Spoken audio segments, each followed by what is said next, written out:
heart to you guys for like over 45 minutes. And for some strange reason, when I check back the video, a big part of the video, my voice was not to be heard. I've had this situation with YouTube before, but my phone is perfectly fine. So welcome for those who don't know me. This is my channel, okay? I'm going to talk about the mass awakening happening amongst Americans and many people who've been living in the States for a long time. So together, let's just go ahead and check out and see if that's the case, because my microphone was definitely not on mute, and I guess I was just saying too much truth, because there's under no circumstance as to why, like 2 to 3 minutes into the video, I did not hear anything. So I'm hoping that's not the case. If that's the case, I'm gonna have to do the video over, because I was really, really passionate about this topic, and I gave a lot of really good info in that video, and I just didn't understand why the audio was not heard.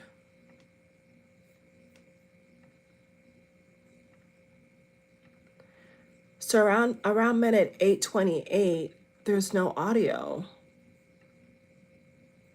What on earth, guys?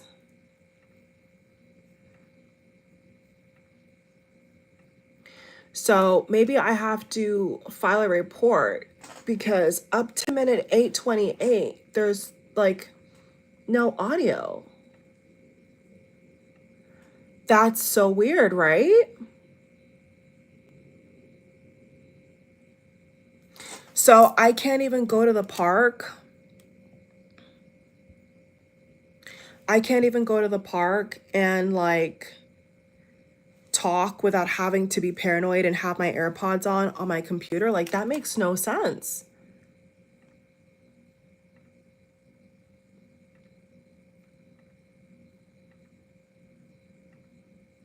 So I'm just checking out the video now, guys, the original video, to see why my audio is not there. Can't say that I'm shocked, because that doesn't make any sense. The whole time my microphone was on, I checked the screen, my microphone was on. They just literally took out my whole audio of the 44-minute video. And if I had the chat open, you guys, I'm sure would have told me that the microphone's not on. But I remember I swiped out of my video. I swiped out of the video, and the mic, wait, let me check if this mic of this video is even working, because what the heck is going on? That's so weird. That was definitely done on purpose, guys. I apologize. I don't know. I've had YouTube play this trick on me before, and maybe the topic of the video, they don't like it, but let me even check if this audio works.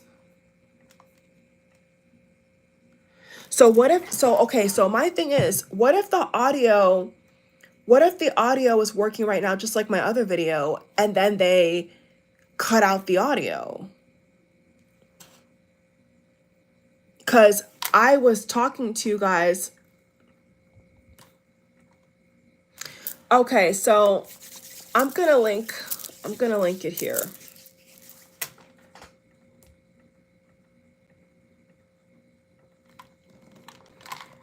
What the heck?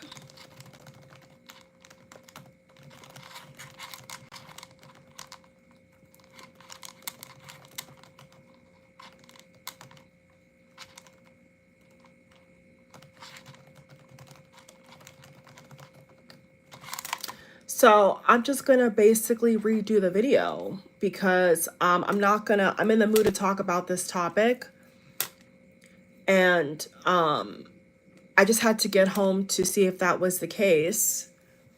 Now, if the audio is fine here, and then when it uploads, it's cut out again, then that's definitely intentional, because like everything I'm saying should not be triggering that badly to the point where they're taking out my audio. So that's weird. They gave you guys 9 minutes of the video, and then the rest of the video, the audio is gone. That makes no sense.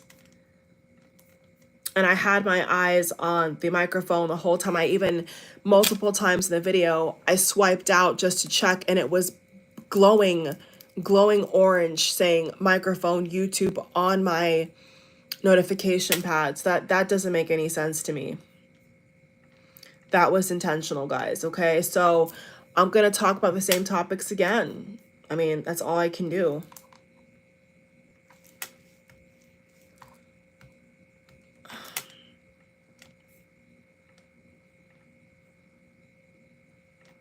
Okay, let's just do it again. Testing, testing.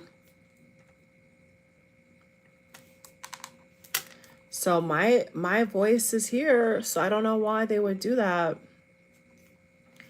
If there was a way to file a report complaint, I would, because that makes no sense.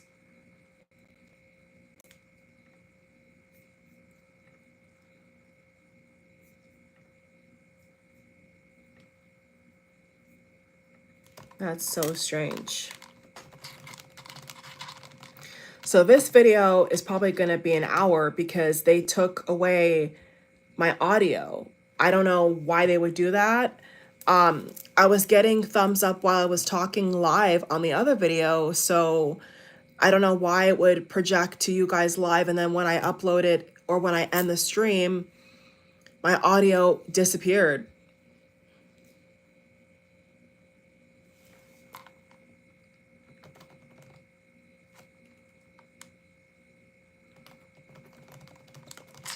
So unless it like miraculously appears, I don't know why they would do that unless they're afraid of what I'm saying.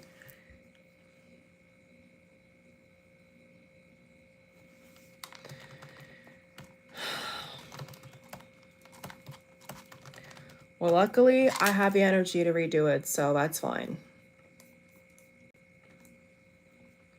This is important enough for me to talk about with you guys. So God willing, they don't screw it up again. I don't know why the audio would just cut out like that, or just not even cut out. It just blanked out. If you guys go back and look at the other video, it's completely blanked out. Let me see, hold on. Original live video where they took my audio away.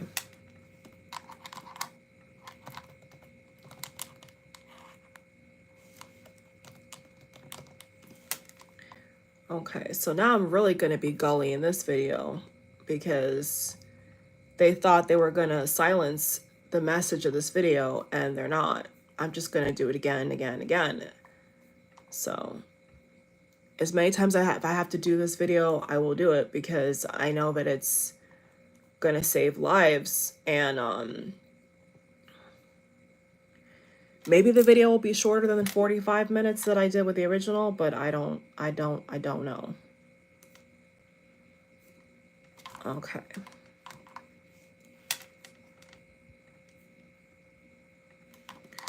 So give me a second, you all.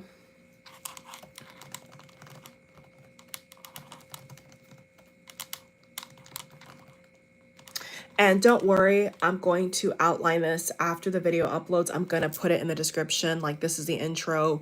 Video starts at this mark. But this is live. I like to do things live. So you guys are kind of getting a little behind the scenes here. So yeah, I checked the video after the minute 8 or 9 mark. The audio is gone. That's shocking.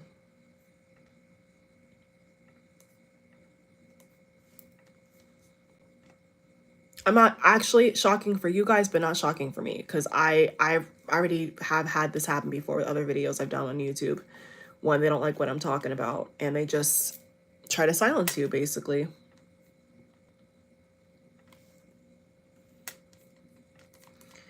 So what I'm trying to do now is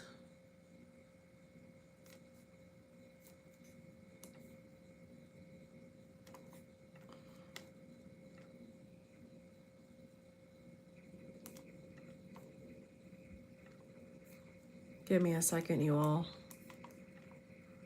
Trying to link people to my other video. Too many tabs open. Okay, let's just kind of wheel it in here. Okay, so let's leave it for now. I could hear myself, so it should be fine. Okay. So let's open up the video with what's happening to a lot of Americans. Okay, so let's put 1048. 1048. Intro ends at 1048. Video discussion begins. So I marked it in the description. It's updated, guys. So I put the intro starts 10 minutes into the video, which is tracking everything for you guys. Okay, so what I'm noticing is that the spell is, I have 11 minutes on my phone. Okay, I can still hear myself, so I don't know why. Yeah. Anyway, so what we're seeing, guys, is a lot of Americans, okay, have finally woken up to the deterioration and the fakeness of the quote unquote American dream. Okay. I've lived in America for over 2 decades now. Okay. And seeing the state of the world and how people are living abroad, all different types of countries, and they come back to America, and people are finally sharing what they're experiencing. They're finally sharing what they've discovered. Now, I was able to go back to my home country in 2020. So a little quick background. I came here when I was 7, a day before 9/11. The British embassy closed. My parents sold their mostly everything, brought a lot of things over, sold their house, etc., etc. And I've been here since 7 years old. Okay, I'm a dual citizen as it stands now. For me, I've had a lot of experience working, living the education system in this country. Okay. So I'm going to make a list of topics that I want to cover here. So let's start with police brutality. Then we're going to go to education system. Then we're going to go to housing. Then we're going to go to the food quality, transportation, etc., etc. Okay, so because I said all this passionately in my first video, obviously whoever the powers that be's YouTube's intent was to upset me, because I was pouring out my heart to you guys in the original video that's linked in the description for 45 minutes and passionately. And I woke up, went to the park, and had this idea and said, I'm going to talk about this today.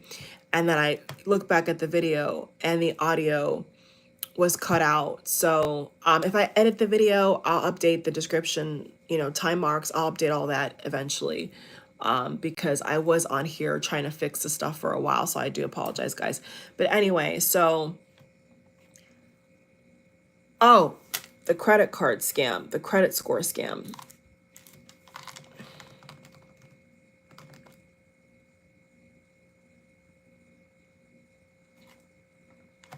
God, there's like so many,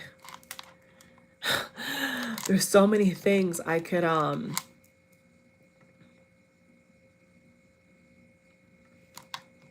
so far I have a list of 1, 2, 3, 4, 5, 6, 7, 8, 9. And there's, let's put even social life, family connection. I mean, there's so many topics here I have to go through. Lord help me. Let me get my water, guys. Let me just plug this in and get my water, because it's going to be a long video. So please bear with me because I already made the video and then they fucked up my audio. And could you imagine if I do the video again and they silence me again? Oh my God. That's crazy. That's crazy hatred, right?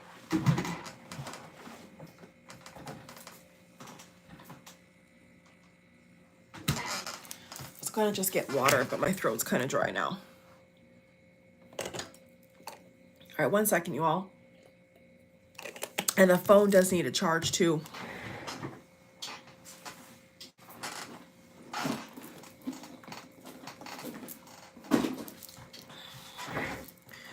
Okay. So while it charges, let's just talk, okay? So the first thing on the list, I want to talk about why living in America and the American dream is a violent one. I could even put that also down to culture. So now I have like 13 or 14 different topics to talk about with you guys. That's a lot. And the list is growing. The more I think about it, the list is growing. So first on the list, I want to talk about is police brutality. Now, little quick background about me.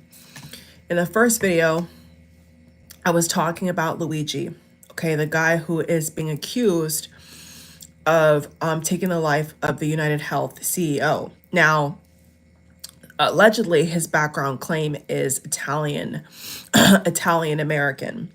So that cannot be denied or underestimated because he has a European background. And as a lot of people know, the European healthcare system is very, very different than the American one. So I don't think that can be overlooked, okay, that he is of Italian ancestry, right? As it stands, if they have him as the guy who took the CEO's of United Health's life. Now, United Health denies a lot of people their claims, which in turns results to them losing their life. So, you know, there you have it. So the first thing I want to talk about is police brutality. Okay, they just had Amazon workers were protesting yesterday simultaneously while there is the looming topic of a government shutdown, which as we know it, as it stands right now, is still happening because the House was not able to pass the bill. So there's a government shutdown looming right now as I'm making this video. So that's kind of like perfect timing to kind of summarize the political tension, you know, the civil unrest in America. And that's really going to bleed down and tie into all these other topics. So the first one I've been able to write down on this long list over here is police brutality. Okay. So back in 2020, when I had to attend my grandmother's funeral in London, England, and I also did a couple cruises. I believe I did a cruise or two that same year as well.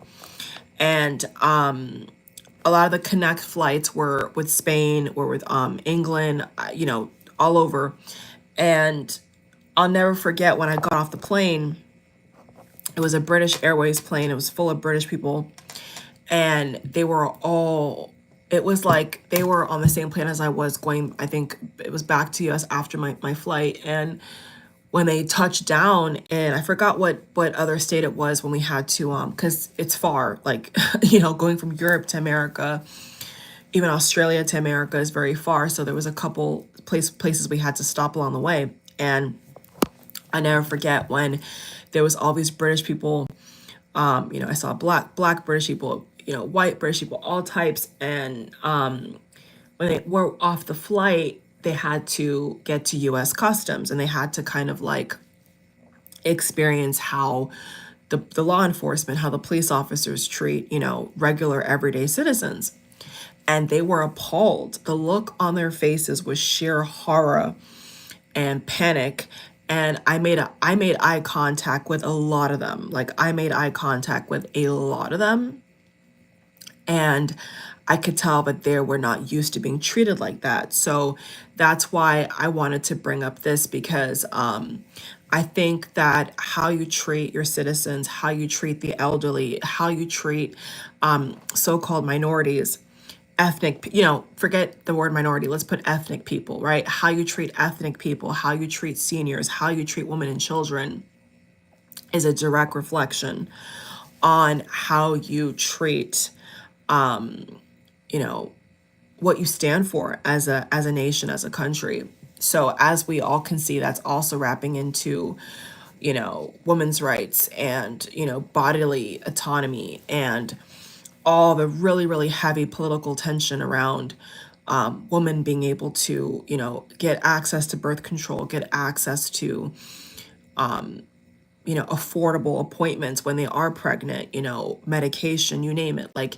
they make it very, very difficult here and very unsanitary and very scary, actually. So the first thing that comes to my mind is the police brutality, okay? The nature and the way in which they train employees and people to talk to civilians, to talk to citizens, is totally out of whack. And as I was driving to the park this morning to make this video, I'm making it again now here because it really matters to me to get this out here and to talk about this once and for all with you all. I was thinking about my time in England when I went back to my home country, and I don't really think that I took time to reflect. I really don't. I think that in the moment, I understood everything around me, but I think that I didn't really take in how deeply and culturally different we are and how we operate, on a day-to-day basis. And so I will say this: when I was in England and I saw police officers or was around police, or I was on the public transportation, or I was, shopping or whatever I was doing, I never feared any police officers. And that didn't click until as I was driving to the park and I was thinking about the park that I went to when I was over there. I was listening to a lady who is American, and she just got back from living abroad to go back again, but she got back for some kind of business reason. She made the video here and she's going to go back, but she was trying to explain, all the things that she realized that she could not believe. And it took her a while to really take it in. As myself, same thing. It takes you a while to kind of really clear your view, sharpen your view, pay attention, and kind of wake up to how you're living and how it doesn't work, for a lot of people. I can't speak for everybody, but it's not it can't maintain itself. It can't be upheld for much longer, basically. And so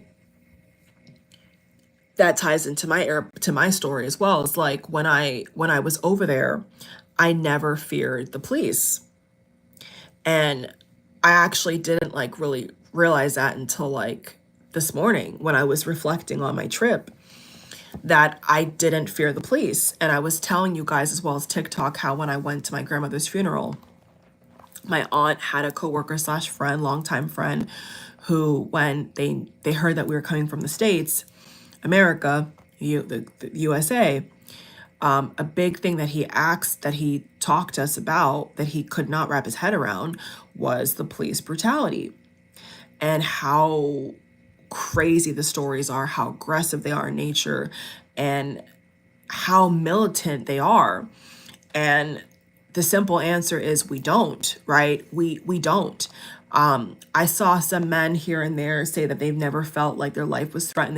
They can't relate to that, trying to put on this fake macho mask. But then, if you actually hear what the other stories they tell on social media, they give it away and they really express how uncomfortable they truly feel. But, I would say men more than women, or the elderly, I guess they try to put on this front like, oh, it doesn't bother me. But then you hear about their friends getting shot, or you hear about, just how they treat people. And me personally, I've lived in America for more than 2 decades, worked, did school here, did college here. So I definitely feel like I have a good, well-rounded perspective because I've lived in other countries as well as America. And I've lived in America the longest. So if anybody's just popping in and like wondering, oh, like, is she only been in America for a year? Because, some people speak on America, but they really haven't been here for a good amount of time. I've lived in America for over 2 decades, over 2 decades. So I think that I have the right to, share my opinion and speak and finally, express a culmination of these experiences I've had and why it's just not gonna no longer work for me, and how I have just kind of woken up to, this reality basically. So yeah, just like here, just like over there, just like any other country, people work, people have families, people go shopping, people buy food, people cook food, right? And I was there for at least 2 weeks, and not once in Europe did I ever fear the police. When I would see the uniform, when I would see a police officer, I did not have that same gut hunch, terror, just honestly being scared. Like, I did not have that reaction to seeing any police officer in England, period. I just never feared them. I never was afraid to see a police car or nothing like that. But then compared to in America, I never have a good feeling. I never really have a good feeling because I've had, bad experiences. I've witnessed bad experiences. And as I said in the original video and on TikTok, and now I'm repeating myself again here for you all because I really care about you all, is that I think it's just the way they're trained and the culture. I think the way these law enforcement employees are trained, and I think that hopefully it's not their personality. Hopefully it's just not how they feel about, American citizens in general. But, I really don't have any good things to say about the law enforcement, or more so how the police officers treat people. Not at the airport, not in broad daylight, not at nighttime, nothing. Like, they are very aggressive in nature, very scary in nature. And oftentimes they penalize innocent people, including myself. I think actually there was one time I was able to capture on camera with you all. Those of you who've been subscribed to my channel for a long time, you probably have remember that memory. I know a lot of you guys were in that live stream too. And I was literally on my way to get dinner. Literally, I left my neighborhood and I was on my way to get dinner. This is like suburbia, like this is expensive area. And there was a police car like on my tail, like chasing me down. And so I called the police department and was like, there's a strange car behind me, like on my bumper, and I don't know why. And she was trying to figure out, the operator was trying to figure out what the heck was going on. And what happened was they basically like told me, put my hands in the air, step out the car, had this big brawly guy, behind, and he cracked my phone. He threw my iPhone on my dashboard. And then not until he had some walkie-talkie or whatever say, that's not the suspect, did he leave. But he didn't listen to me. He didn't hear me out. And that was one of the more so extreme experiences I've had, where they broke my phone. They were very aggressive. They didn't give me a chance to speak.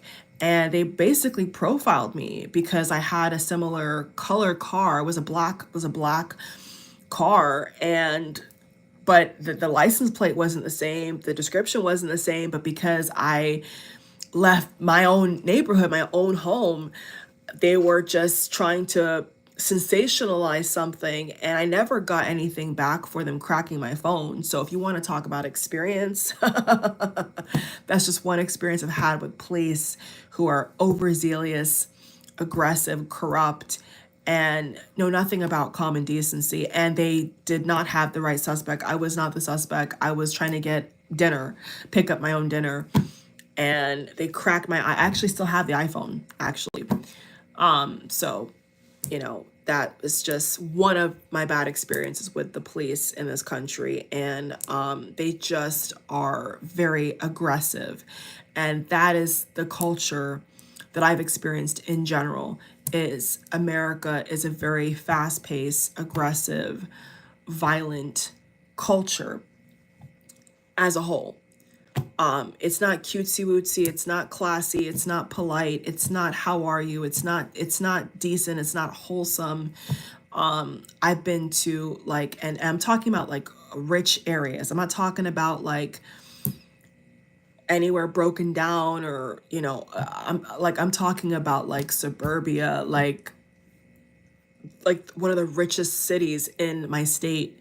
And this is how the police act, and they talk to people very rude, very, very rude. And like I said, it's down to training, or I don't know, but they take their job very seriously, which is great for them. But they just treat people like cattle. And I actually went into the airport story and described that on my TikTok, how when I was talking about when I landed and with the British people and whatnot, and they were pushing them, and they were just so loud in their face, and they just looked terrified.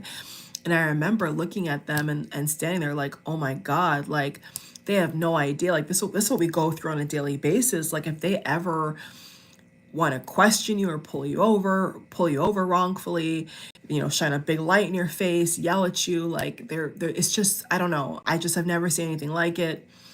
Never experienced anything else like it. I've lived in other countries, visited other countries, other states, and in general, in America in general, that's just how they get down on average. They're very intimidating. And I don't think that a police officer has to be intimidating or rude to be effective, right? But that's just how. So these horror stories that go global, and then people in other countries who ask Americans about these stories, it's very common, them shooting people, the wrong person, is common practice. And it should not be. It should not be common practice to label innocent people or to shoot civilians, and then they're shooting the wrong people on top of that. But it's just very very scary. And so for me, a big part of being scared living in America is the police brutality. They will do what they want and then ask questions later, or even try to, not even, I wouldn't say ask questions, they would just intimidate you later and try to trip you up and get money out of you and make a story out of you. And it's very odd, it's very strange. It's these people are supposed to be protecting civilians. For example, they had a civil protest with the Amazon strike yesterday in Wisconsin. I believe it was Wisconsin. They had it some places in California. It was a nationwide thing. This was just, and they're still doing it today, but it was yesterday. It was when they started, and they put an Amazon truck driver in handcuffs because he happened to stop his car in the middle of where they were protesting and wanted to join. He wasn't burning anything down. He wasn't yelling. He was rightfully, you have the right to protest. And they put him in handcuffs outside of his workplace. So the way that they get down here, the key word for me when it comes to police brutality is scary. So overarching, you're living in a country where this is how people are supposed to protect you and look out for you. This is how they behave. And many times they're wrong. Who they identify, what they perceive of the situation is wrong, but they don't care. They don't care, but just take force. They'll push you, they'll break your items, they'll lock you up, they'll do all types, they'll even maybe kill you. A lot of times they kill people, and they don't care. They'll just do what they want to do. And that's very concerning to me and has been for, and honestly, as the years have gone by, it's something I've noticed has gone progressively worse. And I don't understand why they train this way or why they behave this way. I don't understand like why they have to be this way, but that's how they come across. Now, the second thing I can talk about now, I'll just bounce around, is the education system. So I looked it up. I did my data research, but been for a while now before I made this video. And the American education system is severely behind, and the cost to attend university is the highest in across the board. It is the most expensive to get an American education out of any country, any nation on the planet. The prices do not compare to any other country, any other continent. It is the most expensive, and the quality is very, very low. And the way that children rank versus other children in other countries, they rank very, very low. And progressively, the education system has been shown to have a lot of scandal, like when the celebrities were trying to pay for their kids' scores to get into certain colleges, and they basically paid their way through. And that really ties into the corruption pattern that I see in a lot of these industries, a lot of these, basic templates of life. Corruption just seeps through everything here. I'm at a mass scale that is mind-boggling. So not only are they just scamming the way to the top, and they're scamming us, but that ties into the student loan debt, right? So trillions of dollars. Okay, I don't know if now I think about it, every time I see student loan debt trending, I kind of assume that it's like the whole world's debt, but then I realized no, it's actually just, they're talking about the American people's debt. Student loan debt is in the trillions. It does not, people do not pay it back, and it incurs interest. So like I said, unless you're Albert Einstein and you have to burn yourself out to a crisp to maintain your scholarship, to maintain whatever you have, you're going to be paying the highest fees out of any nation on planet Earth. It's America is the most expensive education system on the planet, and the quality is the lowest. So go figure. Okay, next point is transportation. So on average, besides New York City, okay, that's why I said in the first video, besides New York City, in terms of transportation, has their ish together, okay? Because I don't know if it's any good, because I never lived in New York for a long period of time, right? But the construct of New York and how people get around is a good one, because in New York City, they have options to, public transport. Now, majority of other states, actually all the states in America, besides probably California and New York, they don't have that set up in that way. So if you don't have a car, okay, you're basically screwed. You're not going to be able to get groceries, not able to go to work. It's kind of a mandatory thing. Now, the average car payment that was reported recently, and I'm sure it's gone up even higher, sadly, but the average car payment, not including health insurance in America, is $700, 700 USD. So if you are foreign and you're trying to do the currency conversion on that, good luck. And that doesn't include gas, and that does not include insurance, okay? So the average car payment is now $700 plus in America. And in a lot of these states, for those who don't know and don't live in America, most of these states, if you don't have a car, you cannot get around. So if you don't have a car, you're going to have to get a taxi. Once again, a lot of the American culture is very uppity, very bougie, very fake. I know, not real bougie. I would say fake bougie, and prideful, because like they look down on people that, do use public transport or use a bicycle.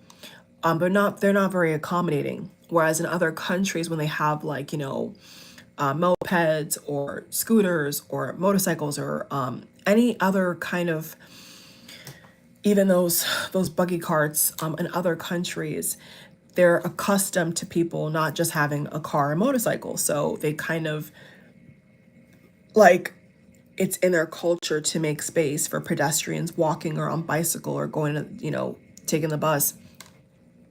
In my experience, I've been to a lot of states and in America, they are not accommodating. So if you see somebody walking, they see it as like a nuisance. They don't really know how to, like, even if it's a school bus, right? They have a hard time waiting for the kids to get on the school bus. They have their souped up, huge, big American car and they speed it up and they go around the buses. They don't even want to be patient enough to wait. So besides New York is the only one I could think of. Besides New York, the culture here is, get a big fancy car with a big car payment, or if you're lucky enough, you put a lot of money down. Hopefully it gets paid off, in the next 1 to 2, 3 years minimum, because, they're loans, they're contractual. So if you don't pay, your car gets taken away. You got to take your car back. But to get around America, you have to have a car, and those cars are not affordable. Even recently, I went to CarMax and I was just curious. I was asking the guy about the car market, like how you can get a car from a different state. If you see like a car you want in a different state with a low mileage, and that ties into the credit score. So after the transportation, we're going to talk about the credit score scam. Okay, this ties into basically everyday living. So I was asking him, like, show me what you have, because my car is like the newest car I've ever had in my life, not by choice. It was because the inventory was very low at the time with the pandemic, the COVID pandemic. And so I wanted to see like what's the new, because I hear all the news all the time, like, and in real life, people complaining about how expensive their gas is or whatever, just paying ridiculous amounts of money. And he was like, with a 650 minimum credit score. Okay, the credit score system is awful. He showed me like a little rinky-dink car, and it was like $400. That was with everything, all the boxes ticked off.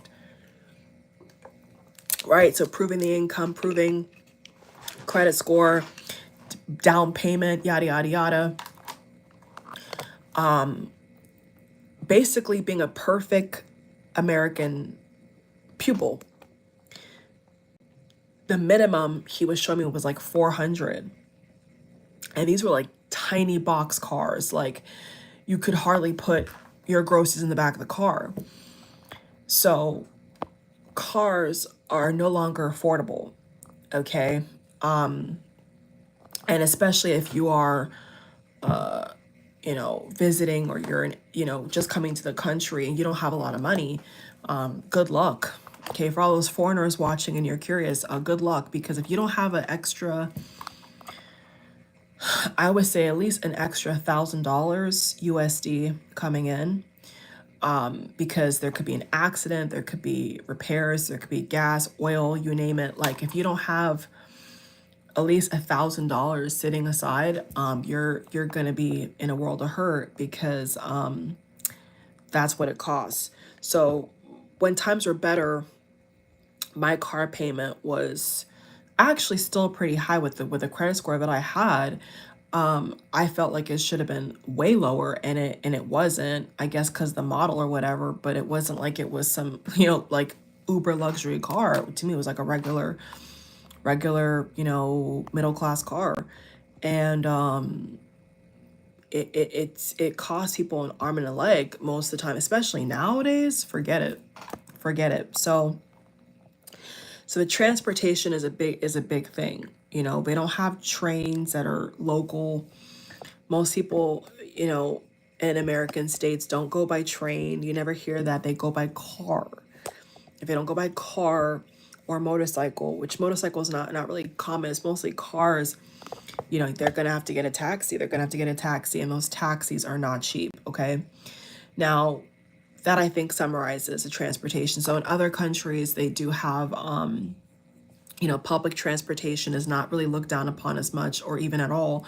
And they've set it up in a way where you can get to, even country to country by just train or by, they have those other more fancy words, not just train, but they have those other types of like subway looking trams or express trains or whatever that are very nice, very clean, very luxurious. Actually, some are actually really, really good looking. Like I've looked at a couple, like in Paris. I went on one in Paris, and it's very nice. They even have like these layback beds. I mean, it's pretty nice. So far in America, we don't have that set up. They haven't integrated that kind of way of living into normal everyday life, which I think would help a lot of people. Think about it. They invested more into those type of means of transportation. People wouldn't have to buy these expensive cars. And now here's the issue and staying on the topic of transportation for a little bit longer. Here is the issue with with that. You know, it's not about just getting a car in America. It's about getting a luxury car, right? So a lot of times when you see people talking about their dream car, what car they're going to get, they're always talking about, on average, a luxury car. So having a regular car for most American culture is not enough. They want to have a Mercedes. They want to have a Maserati. They want to have a BMW. They want to have the top of the top of the best of the line. And that's even higher than the newly estimated reported number of $700. Okay, so they're paying even more than that. And I can't even fathom that. I don't even want to think about that, but that is what people do. So, as I said in the first video, that they took the audio from, which I still, I think that's hilarious. I'm thinking about them like, wow, they really can't handle the truth.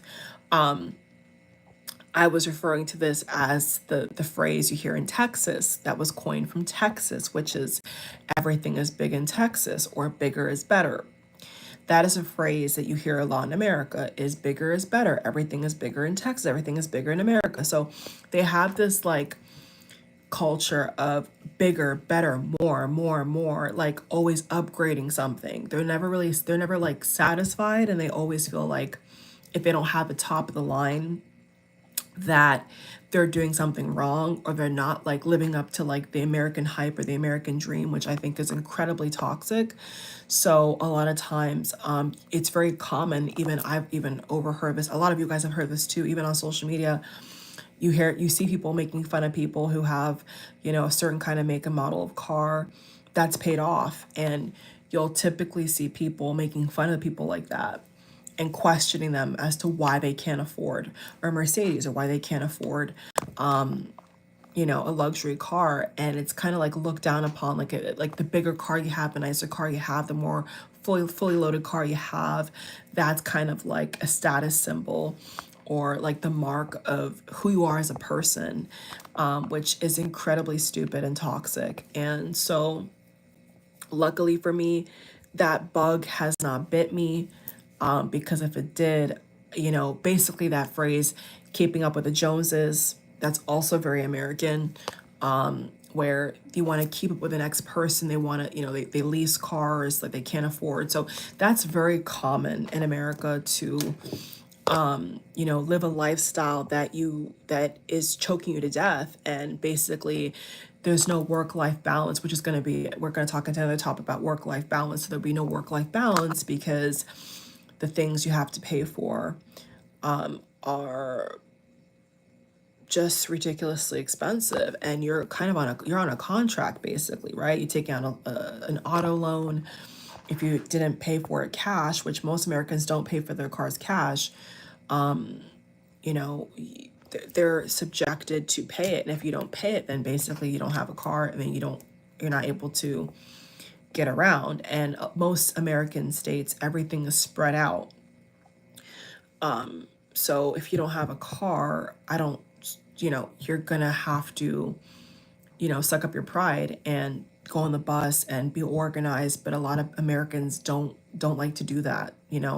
They want to, like, looks is a big thing. So they feel impoverished doing that. Even if they make a good amount of money, they don't want to do that. Whereas in other countries, it's not looked down upon. I mean, even the British royal family, a lot of times you see, even if they're in fancy cars, like, it's kind of customary for them to go on buses and go on, double-decker buses and go on, like, the train. Like, it's customary and it's not looked down upon. But like in America, it is kind of looked down upon unless you're going for like a vacation on a train or something like that. Let's say if, like, every day that was like your mode of living, they would start to question you, like, why don't you have a car? Like, why don't you have this? Why don't you have that? So for those who don't live in America and they're not familiar with how the culture is, that's how the culture is. And they'll promote it. They'll tell you, oh, if you can afford this kind of car, why don't you pay $100 more and get this fancier car? It's very vain. And that's why most Americans are in debt and don't retire. Now, retirement, I'm going to talk about retirement. And retirement is a big thing for me. And that's one of the main reasons why. Yes, now we're almost an hour into the video. Hopefully the audio stays. Guys, just pray, guys. Just pray that the audio still is working, because my other video was just as good, but they took the audio. So crazy, right? So let's hope and pray that this audio works and that you guys can really get, like, the full video, because if not, that's really fucked up. So yeah, so that ties into so then they use things that are, like, in my opinion, like a basic necessity as like your worth. They kind of, like, value it on your worth as a human being and your status. And if you don't have X, Y, and Z, people kind of, like, question or cast, like, nasty things on you and stuff like that. So they don't really promote you to be frugal.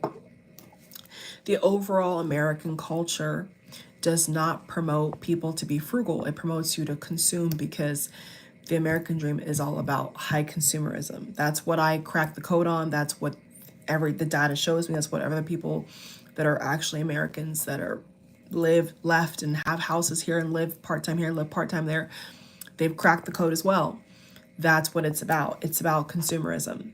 So if you're always consuming something and you're never content, and your job or whatever you do for an income is taken up. Oh, and we're gonna talk about vacation too. I gotta put vacation on here as well, next to the retirement thing. So if you, on top of that, have a job that, like, most of your day is taking most of your day, how high of quality of life do you really have, right? So the transportation ties into the credit score system scam. Okay, the credit score system is something that I'm beginning to hate, because I realize once again that it's tied to consumerism.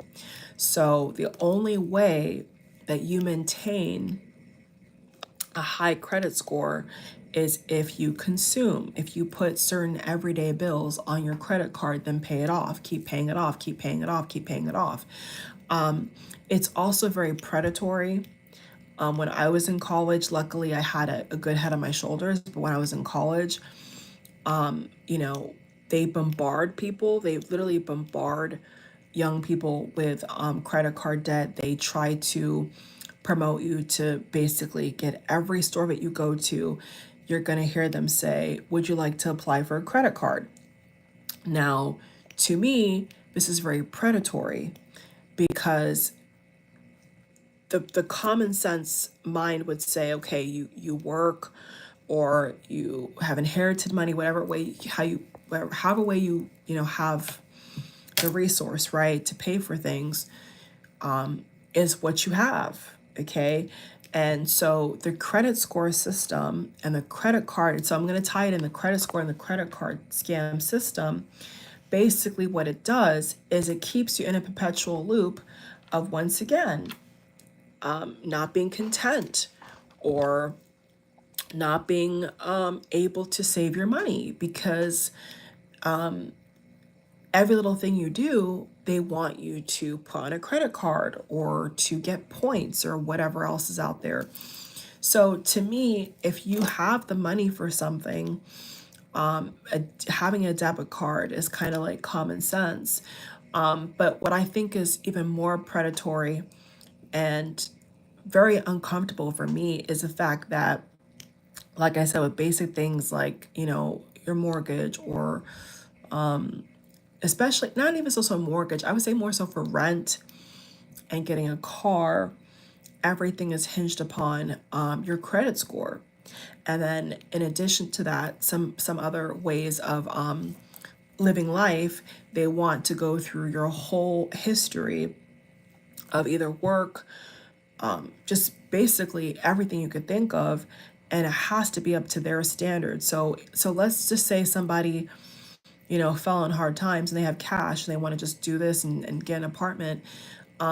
That's also tying into the housing crisis. So this is like a threefold prong thing here. So let me go ahead and put housing crisis or housing situation. So the credit card, so the credit score scam, credit card debt, and the housing situation, as well as the transportation. These are also, once again, think about it, these are all basic ways of living, ties in together, right? Okay, so let's say for example, with the rent and how different it is abroad to in America, right?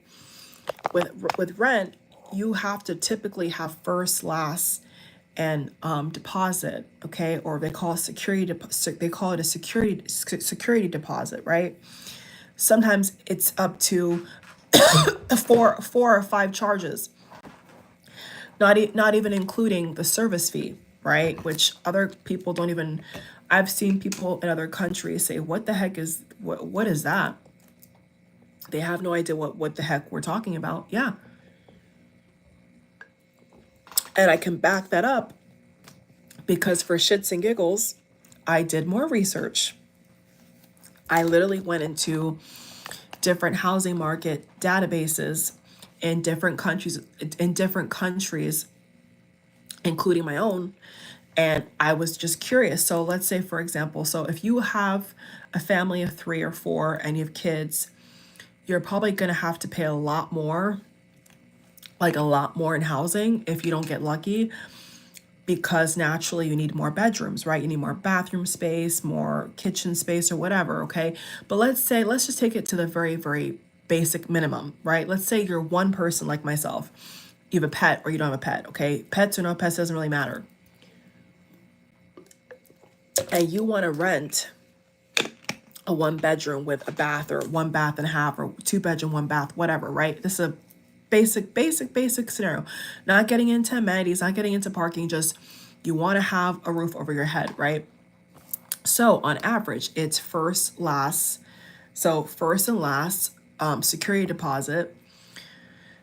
A lot of times there's also service fees, or if you have an agent, you got to pay them as well, depending upon how you found the property or whatnot, okay? So it's at least going to be 3 to 5 steps slash money that you have to have, in addition to the perfect credit score that they're looking for, and the rest of the requirements, like, with your history and whatnot. So they make it incredibly hard, because the common thing I saw go around a lot, and for those who live in America, I'm sure you've seen this as well. The common thing on social media people would always talk about is having 3 times the rent, right? It's a very common phrase. They say you have to have 3 times the rent, okay? It's asinine. So just to get a roof over your head, they make it incredibly hard and stressful for no reason.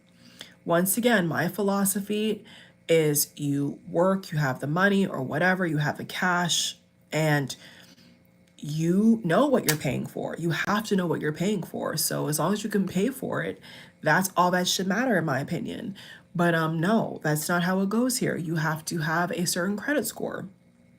You have to have sometimes three or four, five times more the income to live there. Okay. So it doesn't really make much sense. It makes a basic human necessity become like a rat race. That's a big part of this culture as well, is a rat race mentality. Okay. So for shits and giggles, for example, I looked up apartments, studios, one bedroom, you name it, in my home country. And to my surprise, but not really surprised, a lot of these properties that were listed, and of course I have my currency converter on my phone, like the one that has like all the different currencies. So I was like really locked in. Like I did different countries, but I'm just giving my home country for an example to give you guys a comparison of how easy versus hard it is to maintain things or get things that really just bring more stress to a person, that I think is comical actually. So to my not surprise, a lot of these properties had no deposit required. And I can't say I'm totally shocked, but I'm not shocked. A lot of these properties, majority of the properties, had no deposit required. And when they do have something else required, it was just like the first deposit. I didn't see anything about credit necessarily. And I did a conversion rate. And so on average, it was 800 USD. So converting their currency to the American currency, it was like on average $800 was around like the median of what I found for the same thing. Now the same thing here is gonna be around $2,000 and up. Okay, getting a one bedroom, one bath for 1,500, 1,300, 1,400 probably is going to be like in a house share situation or apartment housing where you're sharing with other people. But compared to their properties with the same average cost, it wasn't a house share. It wasn't like you're in one house renting a room, or like you're in one apartment. I call it a flat, but let's just say apartment, and there's different bedrooms. We're not talking about house share or none of that. We're talking about our roommate, right? We're talking about like, this is your own door, this is your own bedroom, your own kitchen. That was on average $800. And if you want to go on the more fancier end, when I converted it, it was around 1,100. So that's already significantly less than what anything I've ever seen in my state and other states, especially if you want to go to a so-called very popular, like a hotspot state, you can forget it. I've never seen that price anywhere. I've never seen it. So compared to, they're not using this, they're not using a lot of countries don't use a credit score system in that way necessarily. They have other means, but not like that aggressive Ponzi scheme is what I call it. And they're asking for just a deposit and the basic rent or whatever. But like here, it's like service fee first, last. Plus, I think for the credit check, sometimes they actually charge you to do that as well. Yeah, I actually just remembered. Yeah, some complexes in America, they will ask you to also pay, I think a security fee or a background check fee. So you're also paying for them to background check you. So it's not free. Some places, not all, but some places they do charge you to also an application fee as well. Yeah.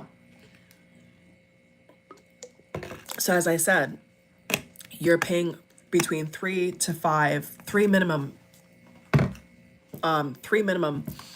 payments just to try to get the apartment.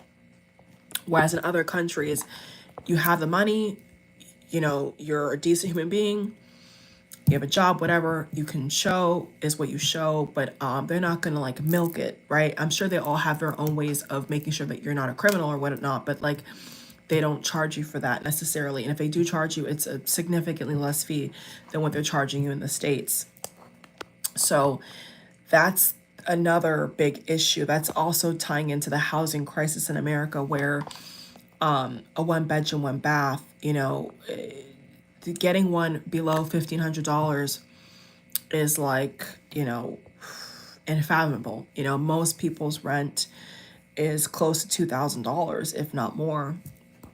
That lady that made that abroad video that just got back, she was talking about how they told her that they were paying like $3,000. And then I've heard that too, actually. I had a coworker who lived closer to our workplace and in the city, the heart of the city, and he was paying like $3,500. He paid over $3,000.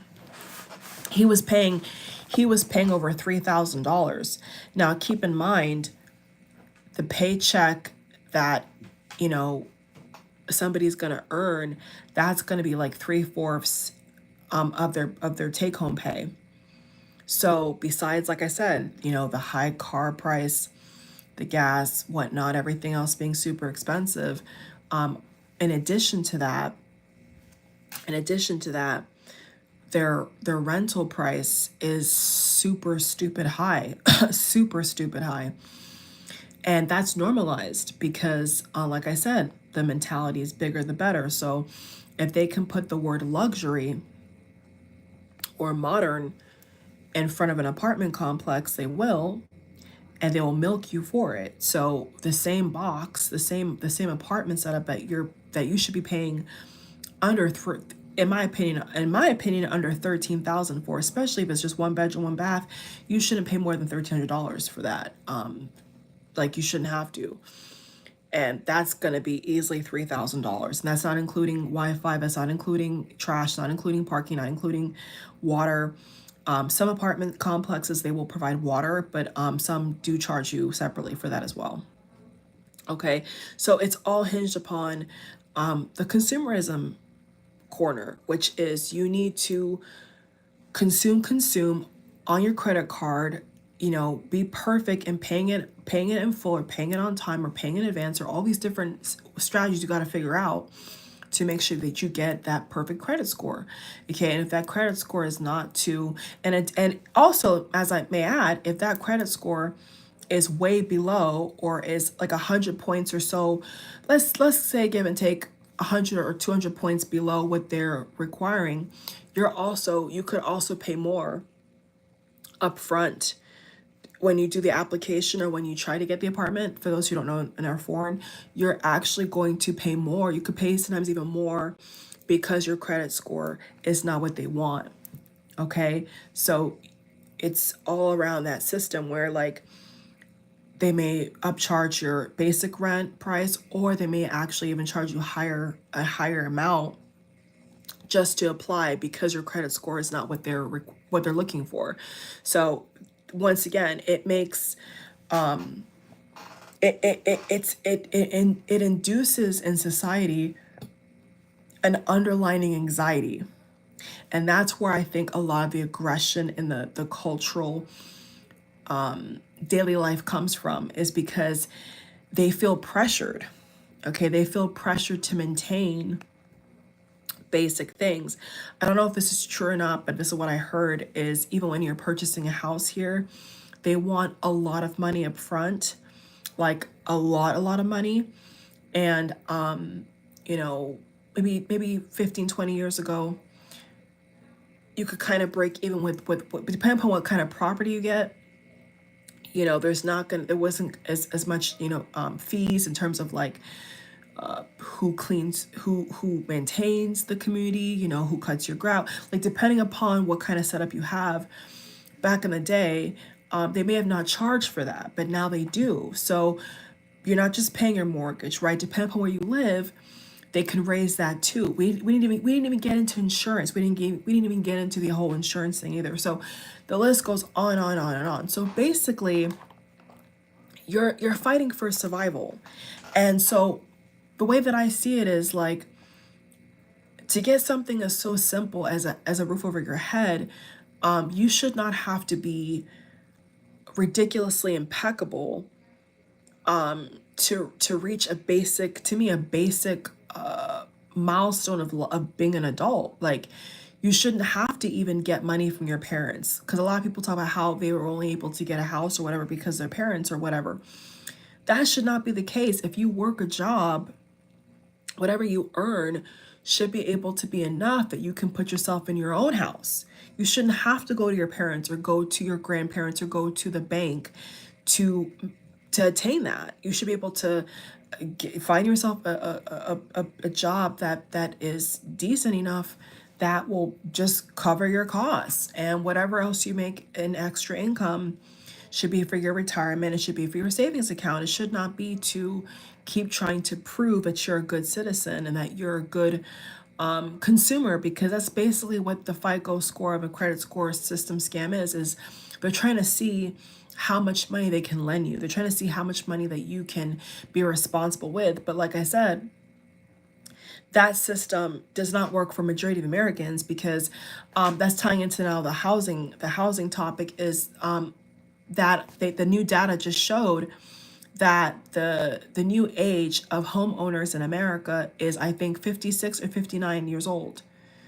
56 and 59 years old. So that, to me, like the American dream that they were talking about, I don't know where it's gone, because like the fact that you can work 50, like you can work 30 plus years of your life and still not be able to afford a house or buy a house is shocking. You know, I would think that that number is like in the 30s, or, even late 20s, but no, now it's in the 50s. It's late 50s that the new average. So for those who don't know that, look it up. That data was just released this year. So you would have to, so I don't know how that makes any sense. Like that, by then, if you had kids by in your 50s, your kids would be grown. If you had your kids like 10 years earlier, 15 years earlier, by the time you're in your 50s and 60s, your kids should be like young adults. So the fact that people, the new average homeowner age now is in the 50s, I think Americans, the real Americans, would argue that that American dream is definitely dead, because you should not have to wait until your 50s to be able to qualify and to be able to afford a house over your head that you own, that you can be proud of. That's a big red flag. And when that data came out this year, that was a big red flag, and that should be a big red flag for a lot of Americans, because that doesn't make any sense. Like 50s, wow, okay. And now let's go into retirement. So with that said, for me, retirement is a big thing, okay? I've always been the person to say that I want to have, let me get Siri out of here. 1 second, guys. I don't know why Siri, they're trying to listen to me, y'all. They're trying to spy me, y'all. My Siri bubble just came out of nowhere. I didn't even touch the Siri button. I don't even like to use Siri. But basically, let's take that off the list to retirement. So on average, so here we go again. Okay, on average,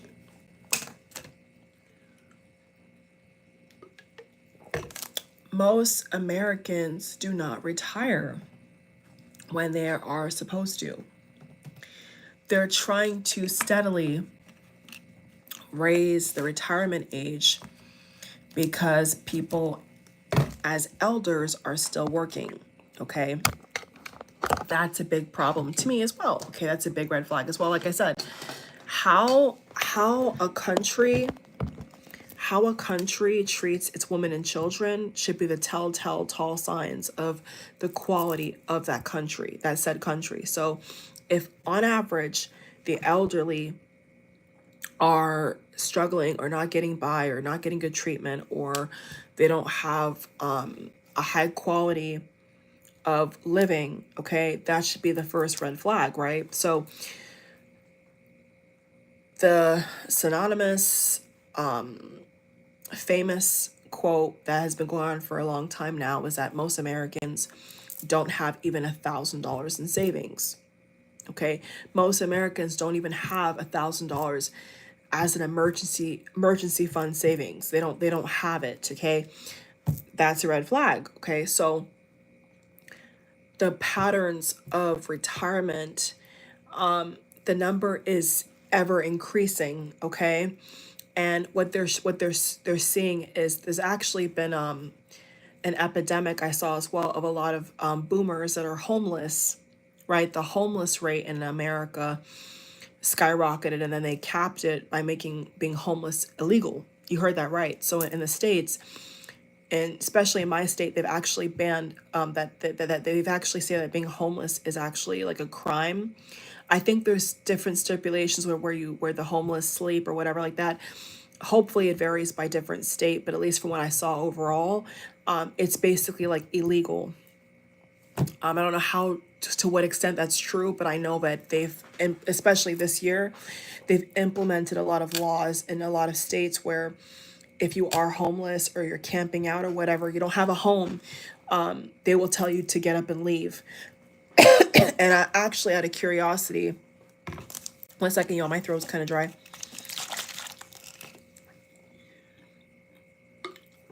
Actually, out of curiosity, I have looked into that, and it's true, and now the housing crisis thing has gotten so out of control that these so-called shelters are jam-packed, and people cannot find anywhere to go. So I don't know what they do. I don't know if the place rounds them up or whatever, but that was the whole talk of this year, and it really amplified this year was how they're putting in, either they have, I know in certain states they already have initiated this, but in other states, because remember, it's the United States of America, United States, there's all these different states, right, have their own agenda. So some are worse than others, right? So some states are just totally against, tents, camping, bench. They've even implemented anti-homeless benches, right? I think you all have seen that. If you haven't seen that, look it up. There was this whole funding I saw on the internet and report on the news where they were actually showing in certain states they took away certain benches and then they replaced it with anti-homeless benches to promote people to not sleep on the bench, because obviously they don't have a home, they'd be sleeping on where? A bench. So yes, they basically have made being homeless a crime. And there's been tons of stories just even as young as yesterday where this Caucasian lady, pregnant, I don't know what her situation was, I didn't get to read the article, but she basically was, I guess, camping or something on some like bypass street or whatever, and I guess the police, somebody, I don't know if somebody called, I don't know what happened, but she got cited. So basically cited means she got punished, she got charged for being, I'm assuming, homeless. Go figure. So yeah, they will charge you for being homeless now, like people. So I don't know how it is other countries, but I know that in America, like I said, because of the law enforcement brutality and the harshness in this country, if you do find yourself in hard times, you better pray for a miracle, because now, and it sounds like, not the word funny, but it almost sounds comical and like hard to believe that's a real thing, but it is a real thing. It's a real, actually, while we're on live, let's actually look it up. What states have made homeless illegal? Let's see what comes up, guys. So it says here, legislation, it is illegal to be homeless in virtually every state in the USA except for two, Oregon and Wyoming. So the proof's in the pudding, guys. Okay, so they said that basically besides Oregon and Wyoming, it's illegal to be homeless. So that's not no fluff puff bullshit. That's actually reality, guys. So I was hoping that wasn't as true as I thought it was, but yeah, I just looked it up. So according to that legislation article website, it says here that it's virtually illegal. So go figure. I don't know what else to say, guys. So yeah, so they've already shown data wise that some boomers are in a very good position and other boomers are really, really not. And that and actually while we're on this topic, one second. Let's get into the trends, right? Let's get into the trends of Americans living in their cars. This whole trend of van life started in America, to my knowledge, and the tiny house culture. So that was the whole backup, was to promote living in your car, customizing your car to live in your car. And it sounds like hilarious, but not in a good way, in a bad way. So that's been a trend. And personally I have come across people in workplaces where they do live in their car and have lived in their car. It's more common than you think. So that is inhumane to me. Okay, I don't know about you all. And now we're talking about inhumane. Let's add a new one to the list. Let's talk about the healthcare. Okay, so this is all, you see how the snake eats itself? It's all tying in, guys. Okay, so under retirement housing crisis, we're gonna put healthcare, good old healthcare. So Luigi, the 26-year-old who has sparked the revolution, was on the heels of the corruption with the healthcare industry. Now that is a whole other video. Like that alone, I could take an hour just talking about the healthcare corruption in general. So the healthcare system, like the education system, is very, very, very corrupt. And there was now a famous YouTuber who was a doctor, high paid doctor, and he quit his profession because, according to what he said, when he was trying to actually heal the patients and help the patients and give the patients medicine and whatnot to actually get better, the hospital, the corporation, because remember, America's a corporation, it's not a country. They tried to stop him. They reprimanded him and said to him, "You cannot do that. Okay, you need to push what we tell you to push." Okay, so holistically, herbally, that's another big one. Holistically and herbally, that's not promoted in America. Okay, healing yourself naturally from the earth is not promoted. Okay, you would have to go rogue and do that research for yourself. You would have to have your own lifestyle. Don't expect to go to the doctor and them tell you anything that's actually going to help you. It's about what they want to sell you, because the healthcare industry is one of the most corrupt and makes a shit ton of money for America. And they've been trying to lower the costs of gravely needed medications and solutions for a plethora of health issues. And they just can't seem to do it. As long as I can remember living in America, they want to milk the American people for every dime, including childbirth, regular visits, you name it.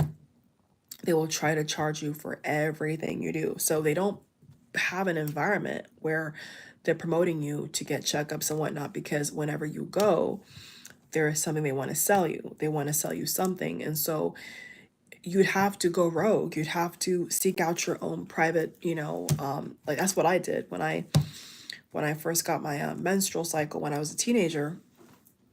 I went off the beaten path, and I went into, of course, the Eastern healing methods. I went into acupuncture, which they would never recommend to me. I had to seek that out for myself. And the medicine that I was given was all natural, all herbs, all from the earth. And of course, I had a price tag, but it wasn't as close as to walking into a regular doctor's office. This was a private practice. And I was healed after I did acupuncture, which is it's Eastern health, it's Eastern healing methods, Asian, Chinese in specific. Actually, while we're here, let's actually look up the origin. Hold on. Because that really did help me. 1 second, guys. China, that's what I thought. That's why I said China. Yeah, I was right. China. Acupuncture originated in China, practiced for over 3,000 years. Okay, so I was on point. So yeah, that is from China, and that is not American. Okay, Chinese is not American. It is Asian. So I knew better, and I went off the beaten path. And when I was a teenager, instead of going their way with their medicine, I did acupuncture, and the type of things you take looks dramatically different than the kind of tablets and bottles and all those ugly looking bottles that they give you from the hospitals, right? So the containers and the stuff they give you, you can tell is like rich. It's rich in minerals. It's rich in antioxidants. It's rich in, in just minerals. And so I took it and I was healed after I did acupuncture. Not I wouldn't even say regularly. I didn't go a lot. I went I think at least 2 times, like every other month or every other 2 weeks or something like that, depending upon the frequency of the pain I would have or the nausea and just the I was going through a lot, and I was healed. And that's Asian medicine. That's Asian practices. That's a Chinese method of healthcare, if you want to put it in the healthcare category. So it wasn't American. It was Asian. It was Asian and African. And I was healed. I never had that kind of chronic throwing. I used to throw up like crazy pain on the floor. Couldn't even hold the telephone. I used to go through hell, like absolute hell. And then I went into acupuncture, which is a Chinese method of healthcare, and I was healed. I never had that pain ever again, and it didn't take long either. I think after like, I want to say at least 3 to 6 months, I was good as good, and I never returned. I never ever had those problems again, and so I still to this day, typically a lot, I find myself really incorporated with Caribbean, African, European, and Asian food and medicine. I really don't ever really find myself relying upon American things. I just don't. Like a lot of my stuff, even like my decor look is is Asian. That's what I gravitate towards a lot of the times because it just works for me. So I didn't go through the doctor's office. I didn't go to an American doctor or American healthcare system. I went to the Asian route, which was private. And that healed me. And I could not believe how healed I was. I was kind of like shocked because the kind of pain I'd have to like call out of work, call out of school. It was like a horror show. No exaggeration. I was on the floor, like screaming in pain. And I don't even remember how that came about. I think I told my mom to research locally, like holistic. I think the word is holistic healing. Like I think I told her like I wanted herbal. I'm not even sure like where it came from, but thank God I had a mom that was open enough to not just buy what they were telling her to do with me. Like she actually listened. And so we sought out our own acupuncturist, and he wasn't American either. He was actually Jewish Chinese. And he saved my life genuinely. So yeah, so that was great. So yeah, the healthcare, I think Luigi situation with and millions of Americans' situation with having claims, needing help, needing real help, and being denied after paying hundreds of thousands of dollars, having a baby. You're in debt for having a baby, whereas once again abroad. Oh, let's not leave out maternity. Oh my God. It's basically everything, guys. Maternity and childcare. Let's loop that in too, because that's very, very important. Because like say Elon and all these fake alpha males love to talk about low birth rate and low this and low that, but the country that you live in does not support life, does not support chosen life, is what I want to say. Women who choose to have a child. Okay, so the childcare maternity is very expensive for most parents. The parents that are privileged enough and have enough cash flow, they pay it, but it's still on average pretty high. Much higher than 10 years ago, for sure. About 10 years ago, it wasn't as bad, but I see a lot of parents a lot of times complaining about what they have to pay for private school or pay for childcare. It's very, very expensive. So you're going to have a lot of cash flow, a lot of income, or if not, you're probably not going to be as happy with how your child is raised in America. So maternity leave. So let's get into that. And this video is too damn good, guys. So let's hope and pray the audio still works. If I do this video again and the audio doesn't work, wow. But guess what, guys? I have a list. So if I upload it this time and they take the audio again, I'm gonna have to just come back and or maybe I'll do it on StreamYard. Maybe I'll go on StreamYard. Even though I think that the vocal quality on StreamYard is not that good though. So should I test the microphone out, guys? Should I just put it on mute, then take it off and see if it works? Let's do that.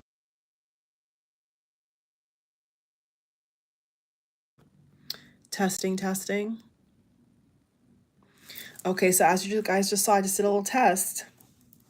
I actually did press it this time. I didn't press it before, and you didn't hear anything. Now it's back. So yeah, I don't know how they're gonna escape that. Anyway, so about healthcare, right? Maternity. Okay, so with my mother, let's just take it. Let's go personal, right? There's a lot of countries who pay, even in Asia, where they're paying families to have children. Okay, in America, they're not paying you shit to have a child. Okay, they're charging you, but they're not paying you to have a child. It's a difference. They're not giving you the benefit to have a child. There's no benefit to having a child. So maternity leave. Okay, so let's go personal. When my mother had me, she was paid, I don't want to give an exact number, but it was at least a couple months. She was paid very well to have me. And she was able to stay home and raise me for a good amount of time. And she could have stayed longer, but she after a certain point she wanted to go back to work. And I had a nanny. But like I said, in America, like having a nanny, having house care, that's not typical, right? They can't afford that. So times have changed. But anyway, a lot of women who are working and they get pregnant. I think the average I heard was like 2 weeks. One of my cousins just had a baby, and I wonder if it was just a week and a half, because I never saw her stay at home. I never actually saw her stay at home. So paid maternity leave, how much leave you get is significantly low, or if even non-existent compared to other countries where they pay you and the mother can stay at home and can bond with the baby and is able to, take some rest, take some much needed time. And I have to do more research on actually having the baby. As far as I know, at least in America, it's not free. They do charge for that. Let's actually look it up. How much does the average birth delivery cost in America? Scared of the number. Oh my God, that has to be fake, guys. That has to be fake. So it says here, vaginal, no complication, average $10,000, 14,000, 26. That has to be fake. 26,000. The national median charge for childbirth is 13,000 for delivery and care for mother, and 3,600 for newborn care. Okay, fuck that. So that's how much it says here, but that has to be fake, right? That's gotta be fake. That's gotta be fake. Wow, wow, this is scaring me. So I just actually put in Google, that has to be fake. That can't be real. Well, in the UK, it says, yeah, I'm familiar with it. Yeah, NHS is generally free in my home country. But they said here, if you choose private healthcare, around USD is 6,000. That's significantly less than 14 or 26 or 20 even, or even 18. But they said the median, that gotta be fake. That has to be fake. Childbirth within the NHS is free. But if you do private childbirth, well, why would you do private health? Oh, I guess private healthcare, I don't know what that, I have to do more research, but, and they have midwives and all that. Yeah, in America, it's not really common. 6,000, yeah, but that sounds about right. So, what the fuck? So in America, oh my God, this gotta be fake. That has to be fake. What? Average cost?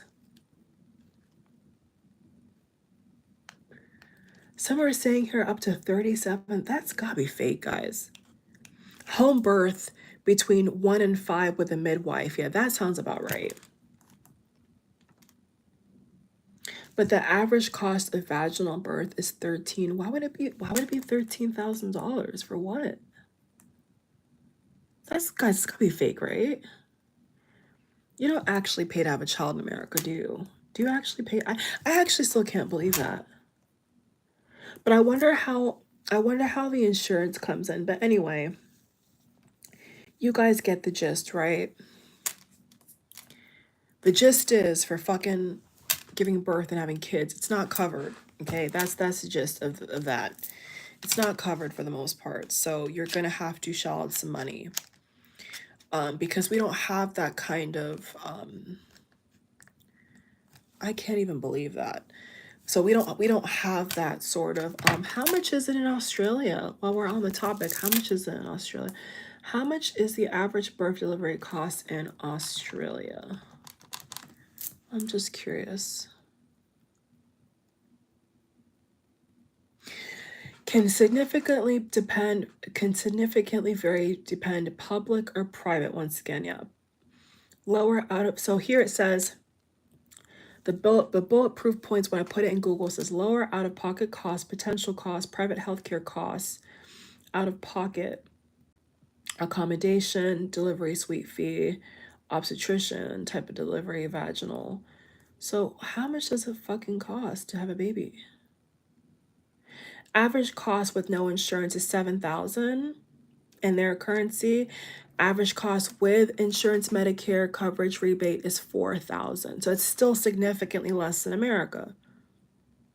Cesarean is 12, with no insurance is 14. So cesarean is way high, much higher than regular vaginal in Australia, but it's still much lower than America. So once again, America, so let's just put in Google, is America the most expensive country to deliver a baby? And they better fucking save this audio in this fucking video. Swear to God. They fucking better. Holy shit. Yes, United States, one of the most expensive countries in the world to give birth. The average cost of vaginal is 13 before insurance. C-section is over 50. There's no way it's 50 grand. Get the fuck out of here. There's no way that just came up, guys. Look.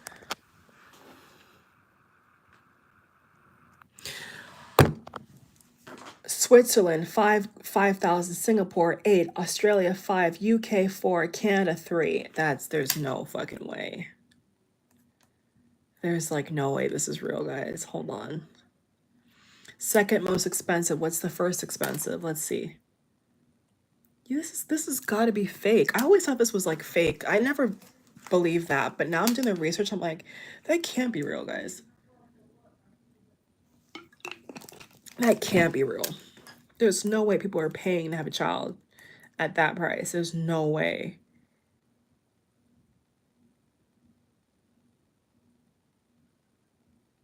What? On average, it says here, on average, a vaginal delivery in the United States, oh my God, this has got to be fake, guys. On average, a vaginal delivery in the United States costs about $13,000 before insurance. What? That's got to be fake. The second most, so we're the first, wait, what? The second most expensive is Japan. Japan 61,000, Singapore 8, Australia 5, UK 4, Canada 3, Russia 919. What in the fuck, guys? That's gotta be fake. Oh my God, and they go by state. Oh my God. They go by state. Do you see that? 7,000 Mississippi, 9,000 Oklahoma, 9,000. This is to have a child, guys. 9,000 Kansas, 19,000 California, 19,000 Alaska. No, this has got to be fake. I'm sorry. I don't believe that. I don't even believe that. Hold on. What? How much does it cost? Wait, that's got to be fake. Does it cost to have a baby in Thailand? That can't be real.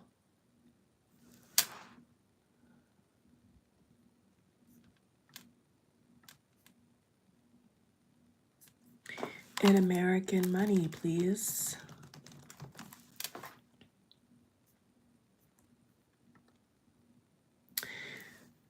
What the fuck? Let's just put maternity costs around the world, highest to lowest. Let's see. This is fun. Doing all this research is actually really fun for me. US particularly, hold on. Why did my state... Hold on. The United States, particularly in regions like Florida, stands out as a country with high maternity costs, while Germany, France, and Netherlands are considerably lower expenses for childbirth.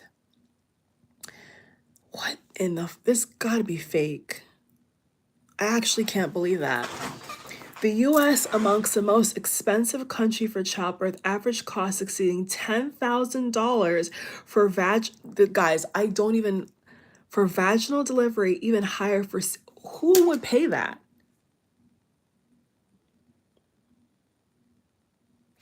What? Childbirth exceeds 60,000 US dollars in Japan. Is Japan smoking crack? Switzerland is 7 to 9. Australia is 5. Canada is 3 to 5. That's good. So that's about... Germany and France is 2,000. Netherlands 2,000. Oh, get the fuck out of here. South Africa 1,200. Spain almost 2,000. Argentina 2. Oh, get out of here. That can't be real, guys. Even I can't believe that. And Elon and these fucking punks want to tell women to have kids and open their legs in America? Are they smoking crack? That can't be. I can't even... I've always heard about that, but I never believed that was real, because I'm like, then nobody would have a kid here. Like, I would never do that. And then you pay the highest, and then you take your kid to school, and your kids are getting shot in broad daylight, but yet, basically, excluding Japan, we are like the highest country to have, like the highest cost to have a child in the world. Like, I actually can't believe that. Like, I actually cannot believe that. Like I can't believe that. America. What? I still, I never actually ran the numbers on this. I always heard that, but I never believed it because, like I said, my mom, when she had me in England, she got paid to have a child. Whereas my mom, she got paid to have me and she was able to stay home and get paid. So I'm kind of like, but this is saying through the NHS, it's free. I'm okay. There's other costs, I'm sure, with like a midwife and whatnot, but like they're saying that it's what? I can't. It's not possible. Meaning there's no direct cost for core services like what? There's no direct cost for delivery or postnatal care. There's no way that's fucking real. I can't believe this.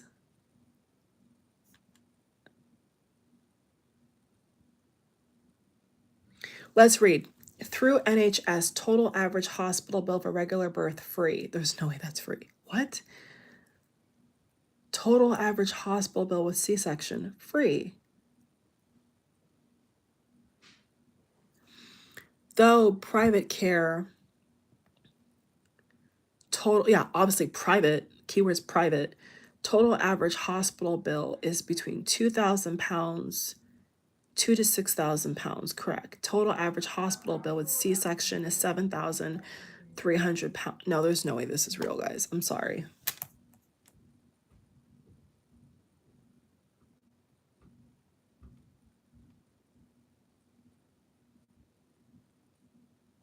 How much? Here's an article from CNBC. Now, how credible, I don't fucking know.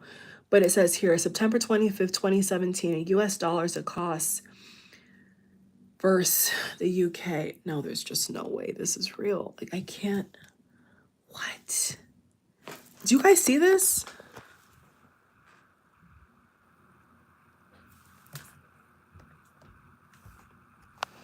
That can't be real. It costs $2,000 more to give birth in the US than in the UK. There's no freaking way that's real. What? So they're saying this was 2017. So can you imagine now? It costs $27,000 more. I can't even wrap my head around that. That's like a car paint. That's like a whole car. Or like almost the whole car. Because some cars are like $30,000. So if it's 20, what? I'm sorry, guys. I'm having a moment. This literally says C-section free. I gotta ask my mom because she never told me about no damn bill. And she got paid to have me, like not by like her needing the money because she was loaded with my dad. I'm just saying like through her job, through like their package, like she got paid to have me. And she always gloated about how well she was able to enjoy her pregnancy with me. So like what the fuck? Like, so what's really going on here? So for all my ladies out here who want to have a child, like, I mean, I'm hoping this is fake. I'm almost hoping that like the longer I stare at this, like all these different, like all this data, the longer I stare at it, the more I'm hoping that it's gonna the letters are gonna switch. But just the word free next to childbirth has my head spinning because I've never heard that in America. I'm sure there's gotta be like, can you have a baby for free in America? Let's see, there's gotta be a loophole somewhere.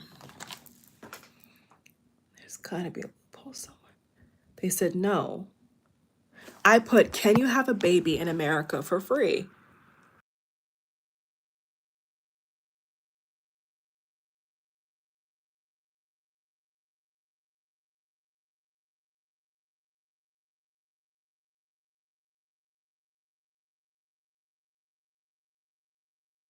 Oh, there it goes again.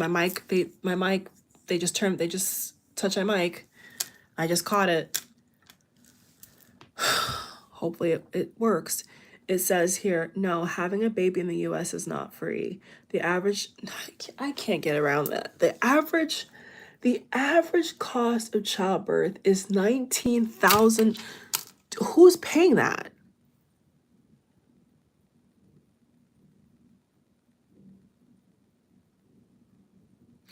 Even within, wait, no, that's gotta be fake. That's gotta be fake.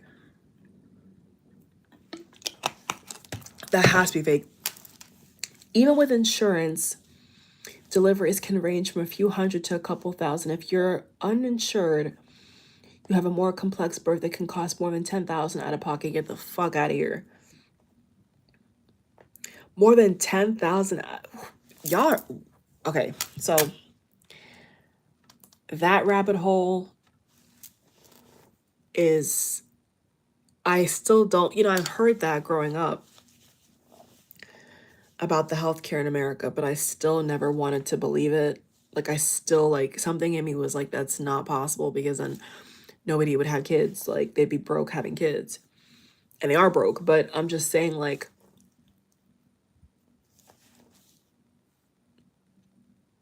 there's got to be a loophole, right? There's got to be a loophole how somebody can have a kid for free in America. There's got to be a loophole. I'm having a hard time believing that. Like, that they're trying to say with insurance, what?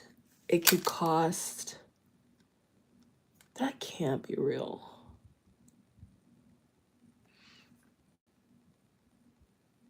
Oh, I'm definitely not staying here, guys. I'm sorry. Like, okay, I'm definitely not staying here then.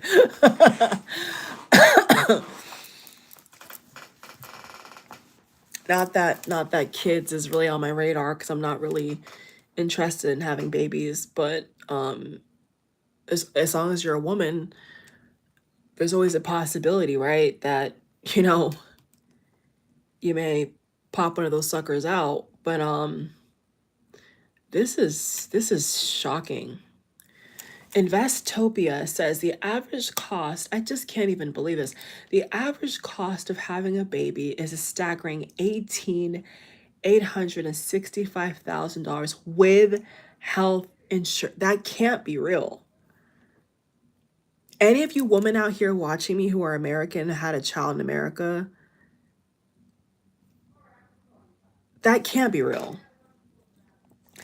Do you have to pay to have a baby in America? Having a baby in the US, this is on one of those thread websites, Quora. How do you say it? Quora, Quora. It can cost a woman anywhere from $10,000 to $30,000. No, there's no way. Women are only allowed 12 weeks of unpaid. Yeah, unpaid. So, like I said, guys, this shit is a scam. Like, this shit is fucking barbaric. This is corrupt. Like, this is stupid. They have the audacity to put with unpaid in bold letters. Like, you should be able to, like, what? I don't believe this. I actually don't believe this. So this lady put, there's a proof. This long paragraph she put, my oldest had a C-section 24 years ago. Well, that's not now at all, but times have drastically changed from 24 years ago in America. The bill was $7,000. Had twins via C-section 13 years ago. The bill was $25,000. Get the fuck out of here. Y'all are crazy. Y'all are actually insane. The bill was $25,000. Guys, I'm sorry. This has got to be like the highlight of the whole video for me.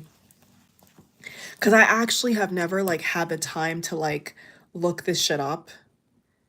Because I've always heard like in passing people talk about this, and I've never believed it, because I'm like, that has to be a joke. Like, that can't be real. I had my youngest via C-section 5 years ago, and the bill was $17,000. You guys are crazy. I would never pay anything close to what they're showing me to have a child. It would never happen to me. That's inhumane. Okay.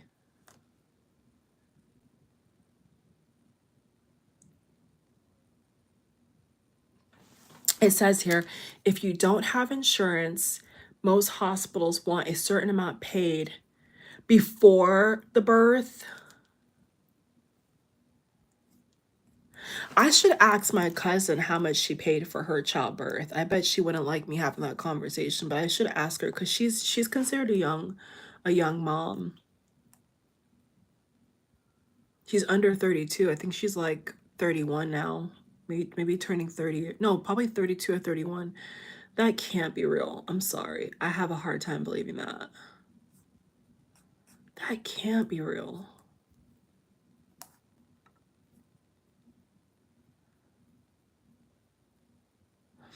Conventional. Oh, this is disgusting. In 2012, it was 9. Switzerland 4. Hasn't changed much. France 3. Actually, in some countries it's lower. Chile 3. Netherlands 2,669. Britain 2. South Africa 2. C-section 15,000 US. No, I'm sorry guys, that can't be real. That can't be real.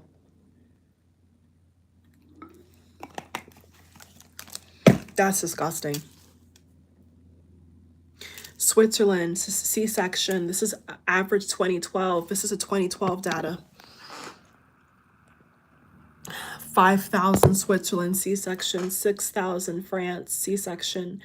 Chile, not much difference from $2,992 to $3,378. So Chile, the difference from vaginal to C-section was, that can't be real. I'm sorry. I can't believe what I'm reading.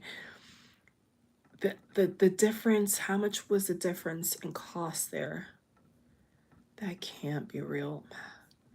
$700 between a traditional and a C-section, if it's needed, is $700 difference. Netherlands 5, Britain 4, so it's doubled. So vaginal, no, actually no, because it's 2,641, so about 1,000 and some change. Let me see. 443. That can't be real. There's no way you're paying thousands of dollars to have a child. Like, that's not real. That's like for the birth. That's what I thought. Yeah, $1,700. So the difference in 2012 with the UK, well, Britain was $1,700 difference between the vaginal and C-section. That's fucking ridiculous. I can't even believe this. South Africa 2,000, C-section 3,000. So South Africa is really good too.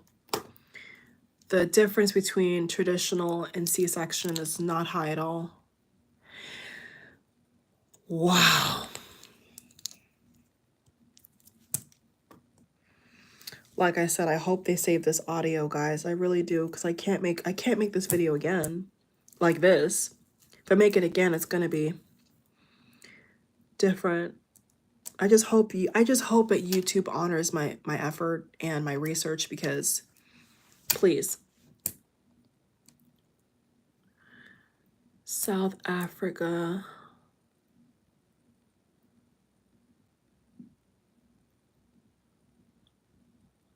This cannot be real. I just can't even get over that. I can't believe that.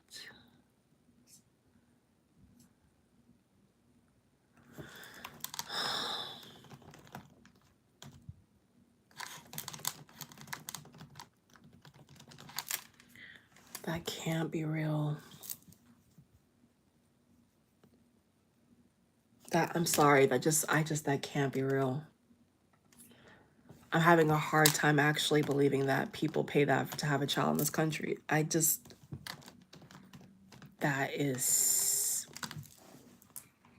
actually speechless.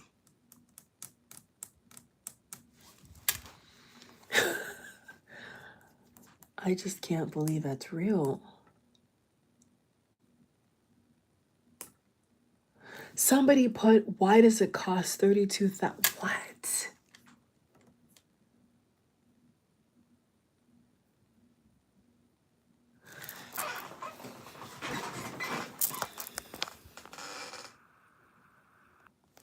A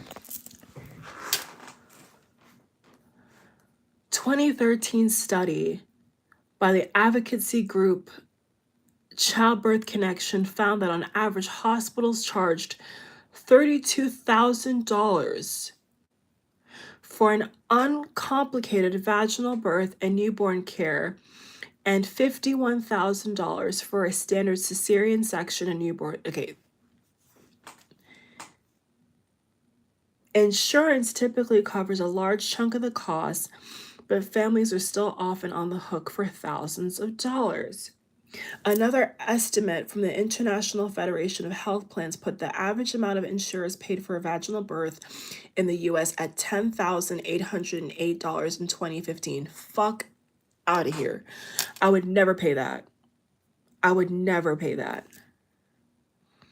I would never pay that.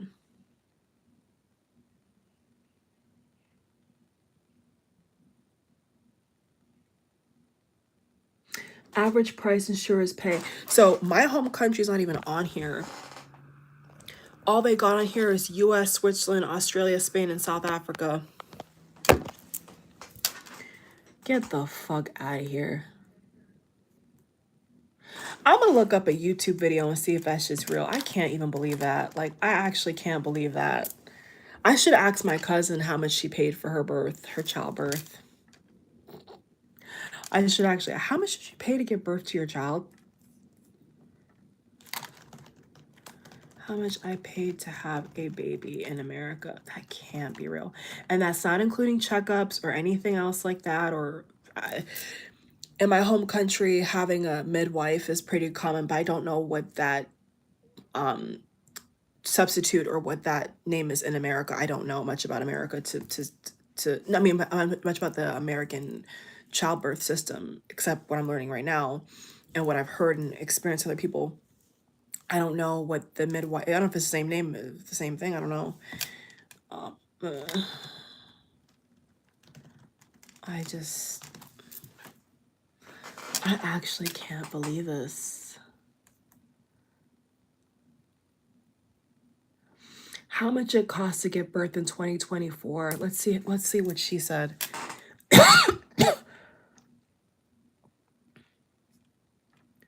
How much was it? Oh my God, I'm scared to see. 10,000. It's accurate. Okay, that article wasn't lying. The couple paid 10 grand.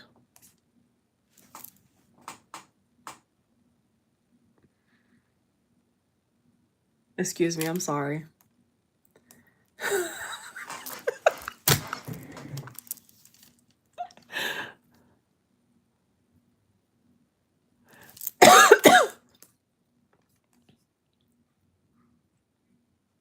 For everybody watching, that's just the hospital fee, the doctor fee okay.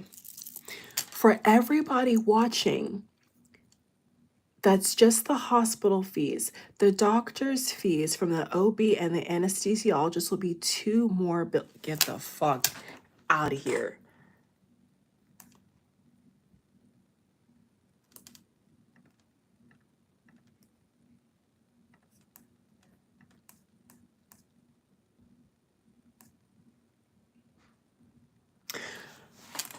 There's no way this is real. I just don't even believe what I'm reading. This is sad.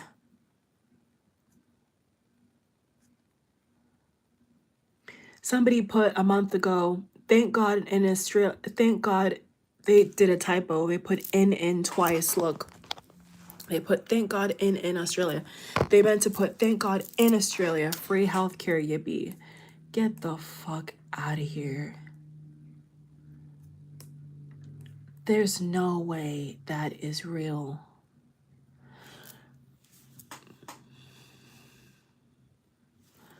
Holy crap.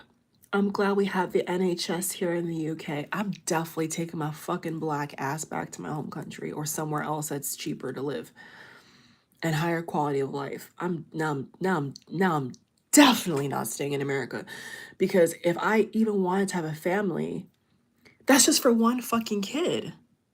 The other lady said she paid 25, hold on, she paid, what was it again? She had twins. She paid 25,000 for a C-section for twins. Get the fuck out of here. I live in nowhere. Oh.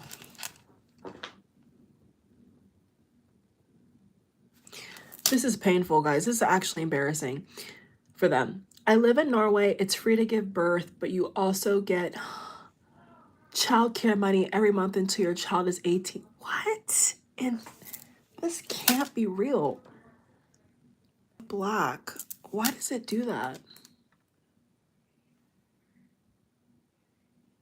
My screen just went black again, guys. That scared me. Why did it do that?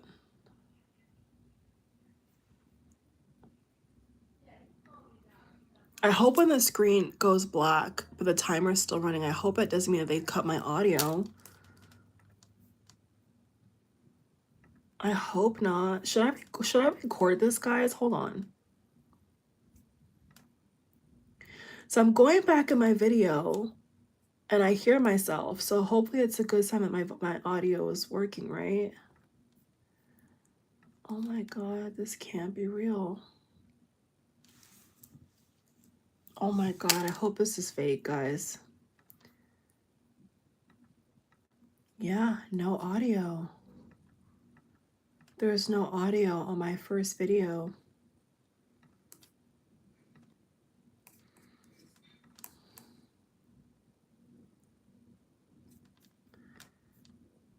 Oh my God.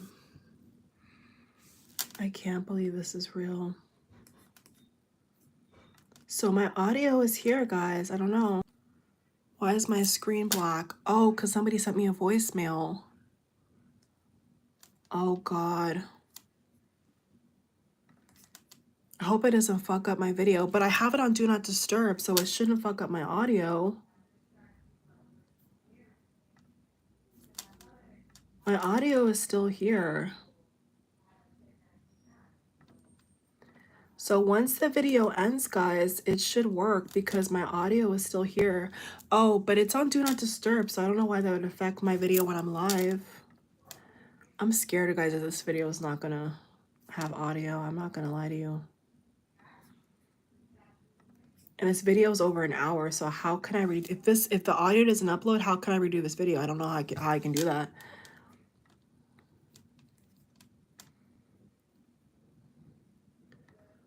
Like, the audio is here though.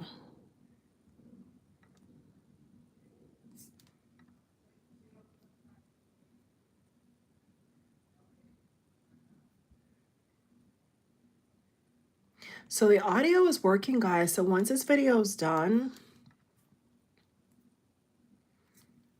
there shouldn't be an issue. Now, yeah, so going back up, it says $25,000 for a C-section 13 years ago, 5 years ago for one kid, 17 grand, and that's with insurance. I cannot eat. I actually can't believe that. This dumb bitch, I was fortunate enough to have good insurance. That can't be real. She thinks that's a flex to pay 17,000. Huh? That can't be real. My oldest husband was in the army.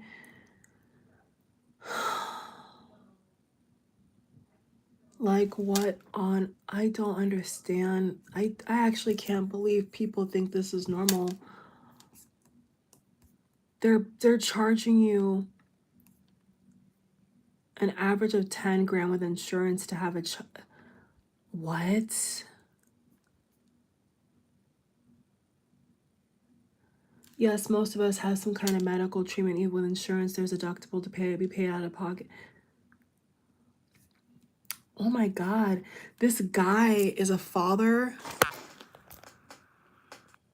So I tested the audio, guys, so I'm kind of worried that it's not gonna upload, but like I opened the link again and like pulled my scroll thing back to like minute 42, minute 20, and the audio is still there. So if I press end and the audio is wiped out again, they're doing it on purpose, dude, because the audio is here. Then there's definitely propaganda because and some kind of warfare because the audio is on, guys. I'm checking. It's there. Anyway, this is scaring me. This dad put, my wife gave birth to our daughter in 1995. The hospital bill was 35. No, there's no way this is real. Oh my God. This is shocking. Gave birth in 1995 and the hospital bill was $35,000. What are you talking about? Our health insurance covered most of it. So what was the fucking real amount you paid? They said that average is 10.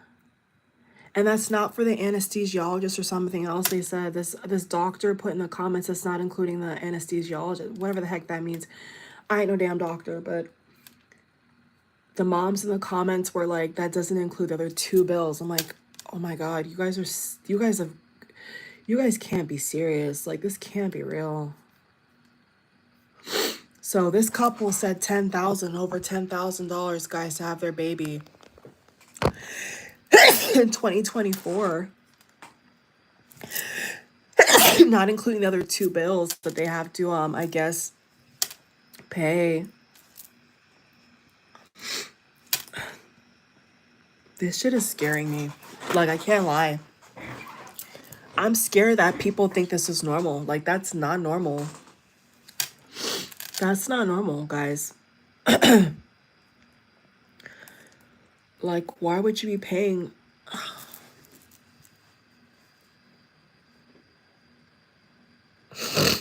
My brain really cannot conceive this. I'm sorry.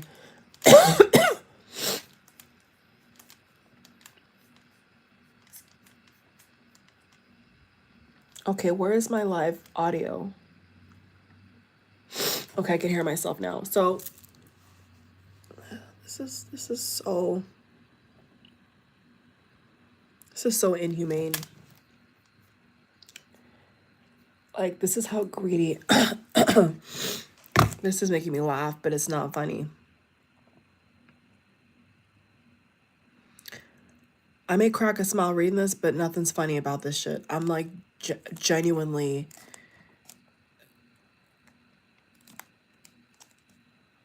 Yeah, I don't even know what to say.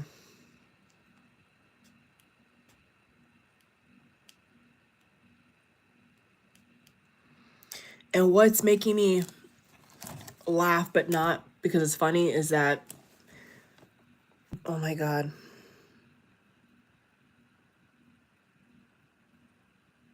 Is to see some people say, I was fortunate. Fortunate with what? You didn't get no fucking discount. Like, you didn't get anything. You didn't get anything that, okay, yeah, no, I just, if I had to pay, I'll put it this way.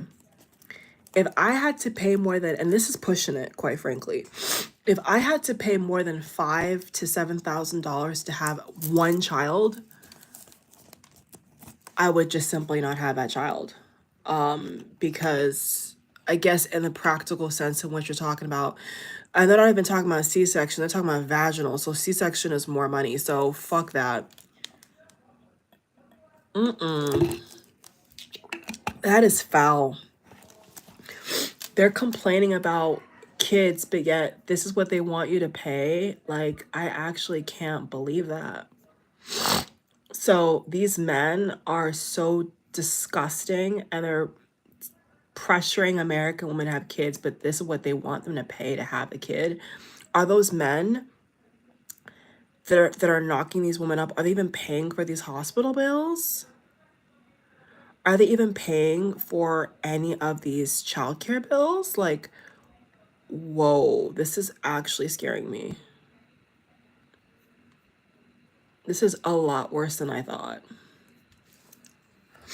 And I know that surgeries, I already know that surgeries are ridiculous. I know that down pat. Thank God I never had to get surgery for anything like critical or like nothing like that. So by the grace of God, I mean, but I know a lot of people who've had injuries and whatnot, and they've had to shell out a lot. They haven't even paid it off. They've paid a lot of money.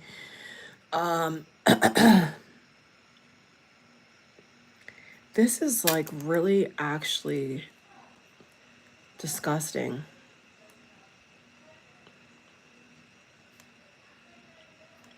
Yeah, so at least for me, this definitely solidifies that this American culture is not in alignment with my values or what I think is realistic in any capacity. I would never pay more than $7,000 before tax to give birth.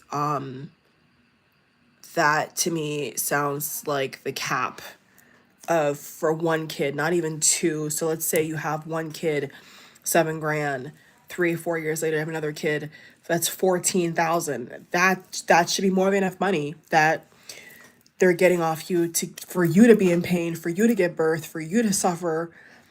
What the fuck? Like the woman is suffering. Most women they stay. Not every woman has this cherry picket, heaven like peach sundae smooth pop out the vagina birth. Most women go through hell before, after, and during. So I'm actually really happy I'm making this video, and I really, once again, I can't keep saying it. I need them to put this audio up. I need YouTube to honor this video because like this is information that women need to know. All these baby daddies out here that are knocking up people, like, are you even paying for this hospital bill? Are you paying these bills? Like, if you get pregnant by a guy and he's not paying any of these bills we just listed to have a child in America, what in the ever living fuck is going on?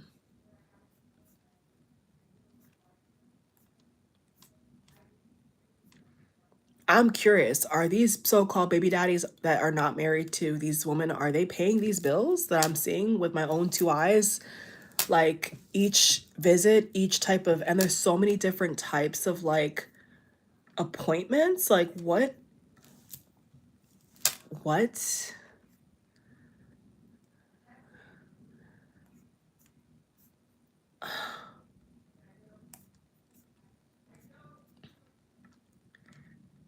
I really hope that's fake.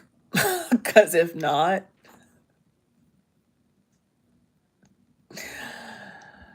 oh my God.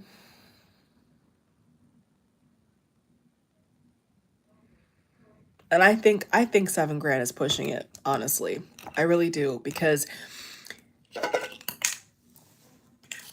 you're not supposed to be living in the hospital. Like if you go to a clinic or you go to a doctor's office, like if they put that gel in your stomach or if they run some tests on you, how much should that really cost? Like be so for real. Like you're probably gonna sit in the chair for like 30 minutes.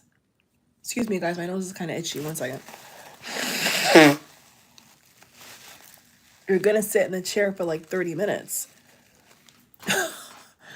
max an hour and a half. So how expensive should that bill really be, ladies, in America?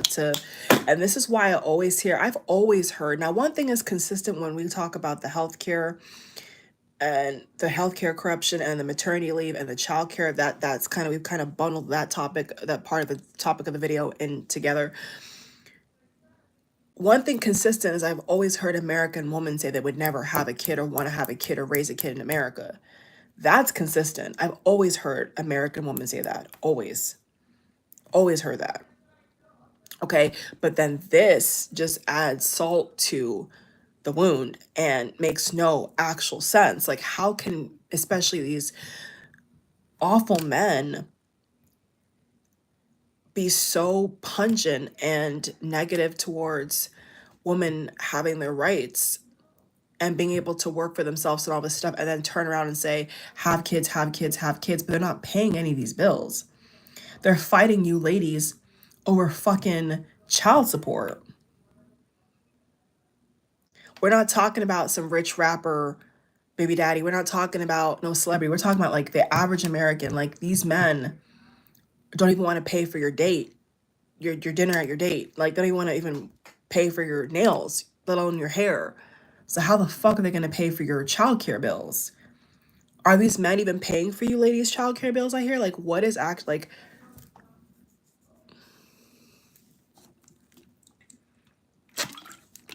Oh yeah, no, yeah, no. That is definitely sealed. This is a high for me. This right here is a highlight of this video for me, is looking at what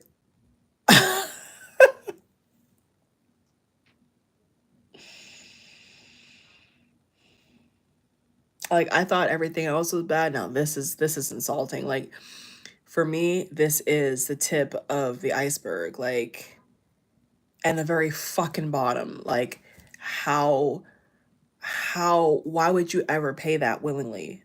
Why would you ever pay that to have a child? That makes no sense.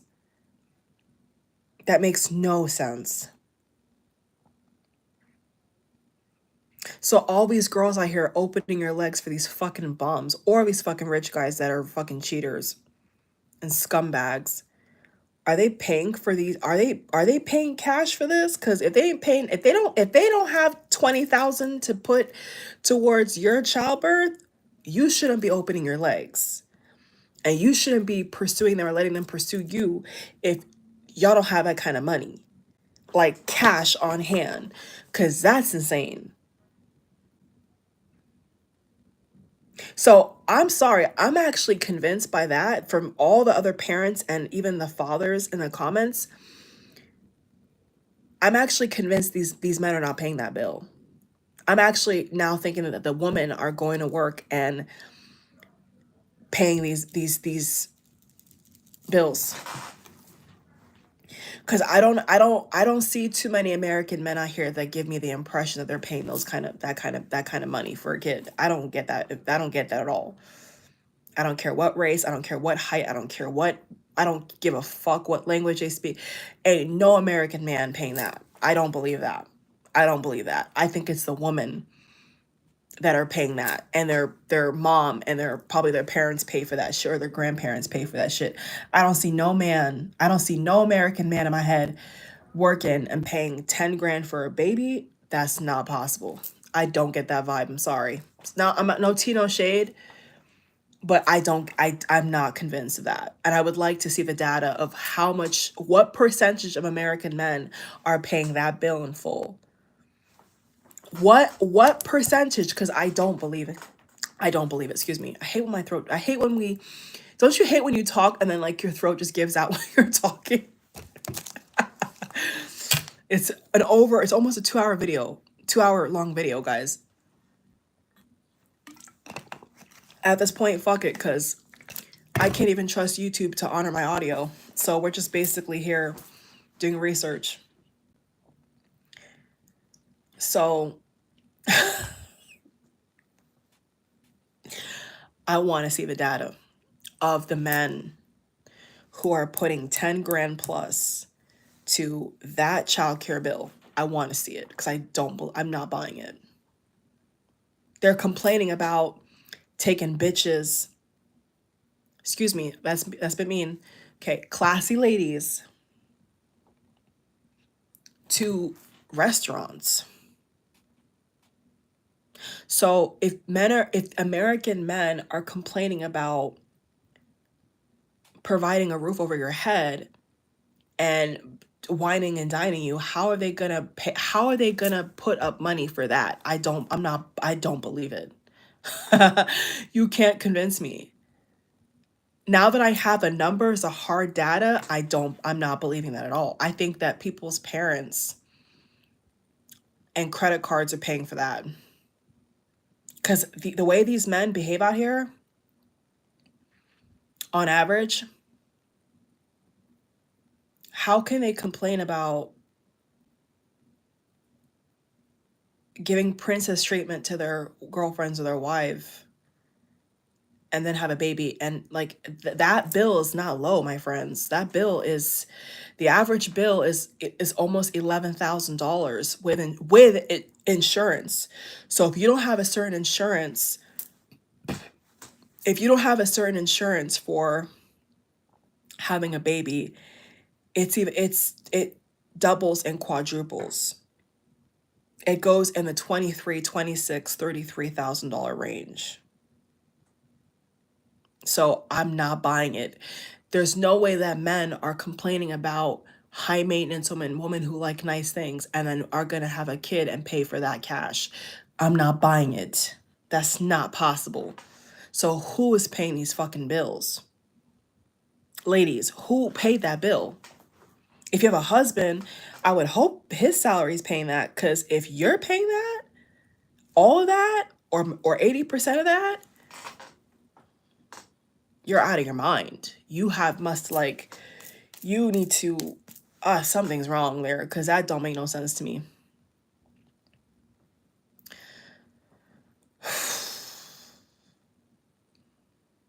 So on my list, we have 1, 2, 3, 4, 5, 6, 7, 8, 9, 10, 11, 12, 13, 14, 15 bullet points of the fake American dream, which is really the American nightmare. And I have 1, 2, 3, 4, 5, 6 bullet points left to talk about. I'm not going to talk in length because as long, because I don't know if the video is even going to save. So, and I want to make sure that the video audio gets saved, Let me check again.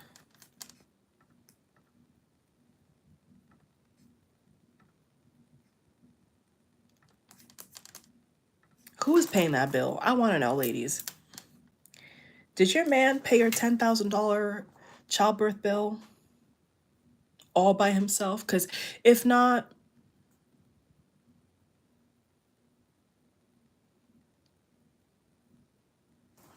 that's beyond foul.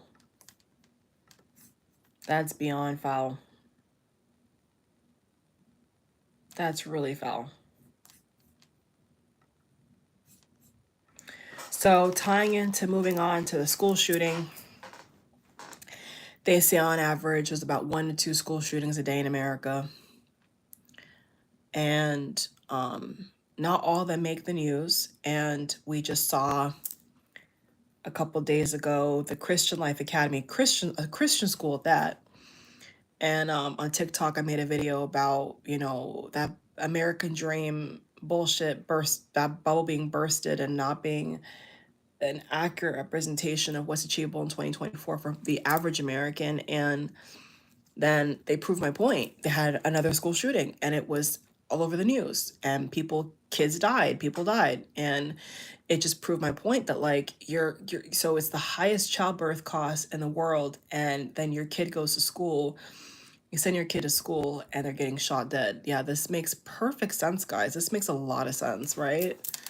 This makes zero sense to me. Like, I don't even understand this country.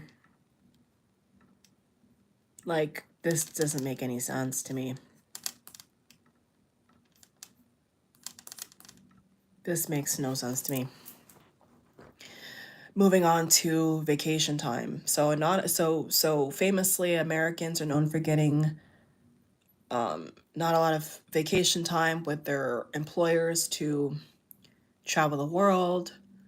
A lot of Americans never even left the United States. I saw a lot of people on X were saying how for the first time in their life they're going to go out of America this upcoming year. They want to travel. Whereas immigrants or people who are dual citizens like myself, they're known to travel. Ethnic people are known to travel, but American-based people, they tend to not travel internationally because, for one, they can't afford it. For two, they don't get enough vacation time. So let's throw in an example. In Europe, Europe, a lot of European, not all, but a lot of European countries are known for giving impeccable vacation time. My parents can vouch for that when they lived in Europe together before they were married and met. And while they were married, they went to all over the world: Egypt, Asia, different European countries, the Caribbean, you freaking name it. Because my mom, especially when she was, before she had me, she told me a lot of times that all her employers she had, she was able to travel a lot. And that's definitely something that I'm going to. I mean, I've had the privilege of traveling in America and traveling outside here and there, but not as frequently as I want to.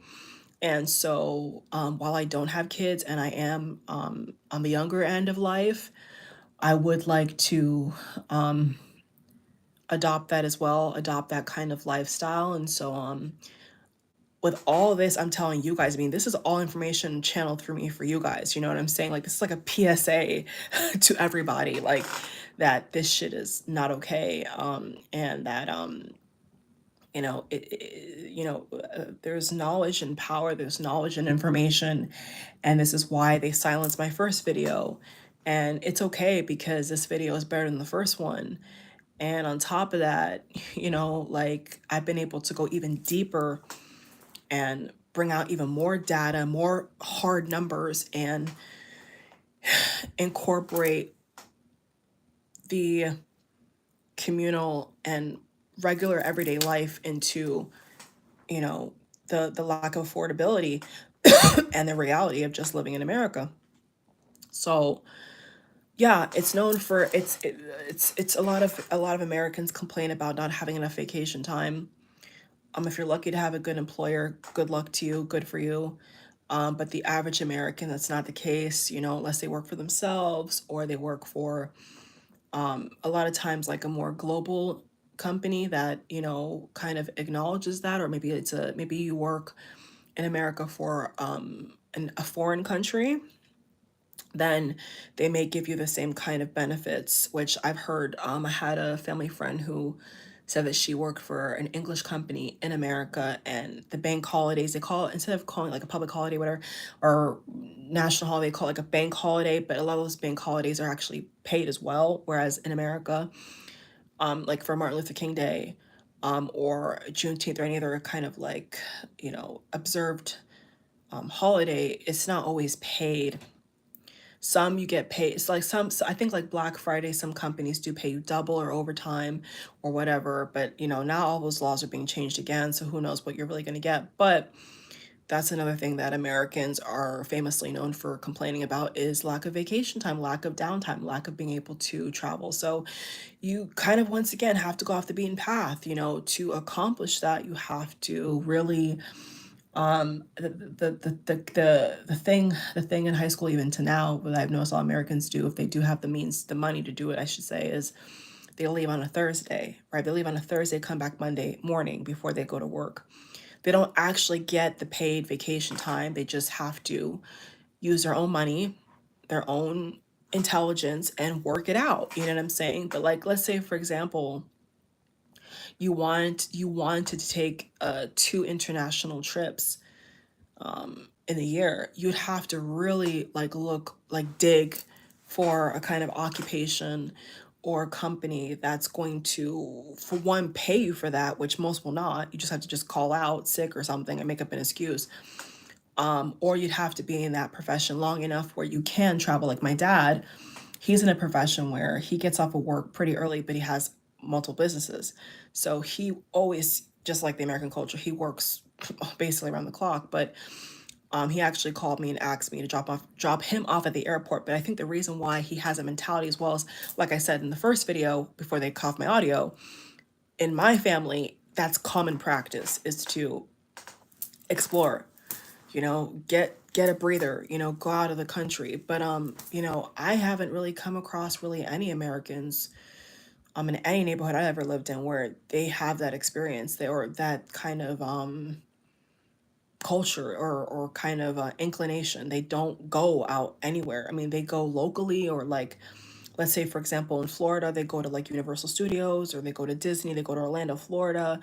That's great. It's great for, especially if you have kids, that's a great way to get out there. But I'm talking about like beyond the norm, they don't get to really experience other states or something like that unless they really like have to be crafty, be creative, So my dad's worked long enough where I think in his profession, he's been able to, I guess, because obviously he works more than one income, so he doesn't mind not getting paid for that. But like in other countries, a lot of times you would get paid for that. You'd also have the vacation, but you get paid as well. So there's a lot more benefit. You know what I'm saying? But in the States, it's and also I'm sure you guys have seen this on social media. It's very common for Americans to do those little funny pictures about requesting time off and it being rejected and they're saying, "Oh, too late, I'm already on the plane." I see that all the time. So it's they don't promote you to explore, which is really, really bad. So you have to grind and hopefully not grind, but most people do grind, but manifest a way to still pay your you know, basic staple necessity bills and then be able to take, I guess, the extra income to do whatever you want to do, go out the country, buy a vacation home, something, anything. But it's not the average American person's experience. It's allotted to the few. Like I said, growing up, I really could not find a lot of people who have ever been outside of their state. It's not like common. It's only amongst people like 40 and up that, are normally like of an immigrant background who are American, but they've become naturalized. They have a citizen like myself, that are exposed to that. But I'm saying like the average American that's born here, raised here, they don't, that's not really in their DNA. And immigrants and ethnic people, that's more of their thing, which is wise.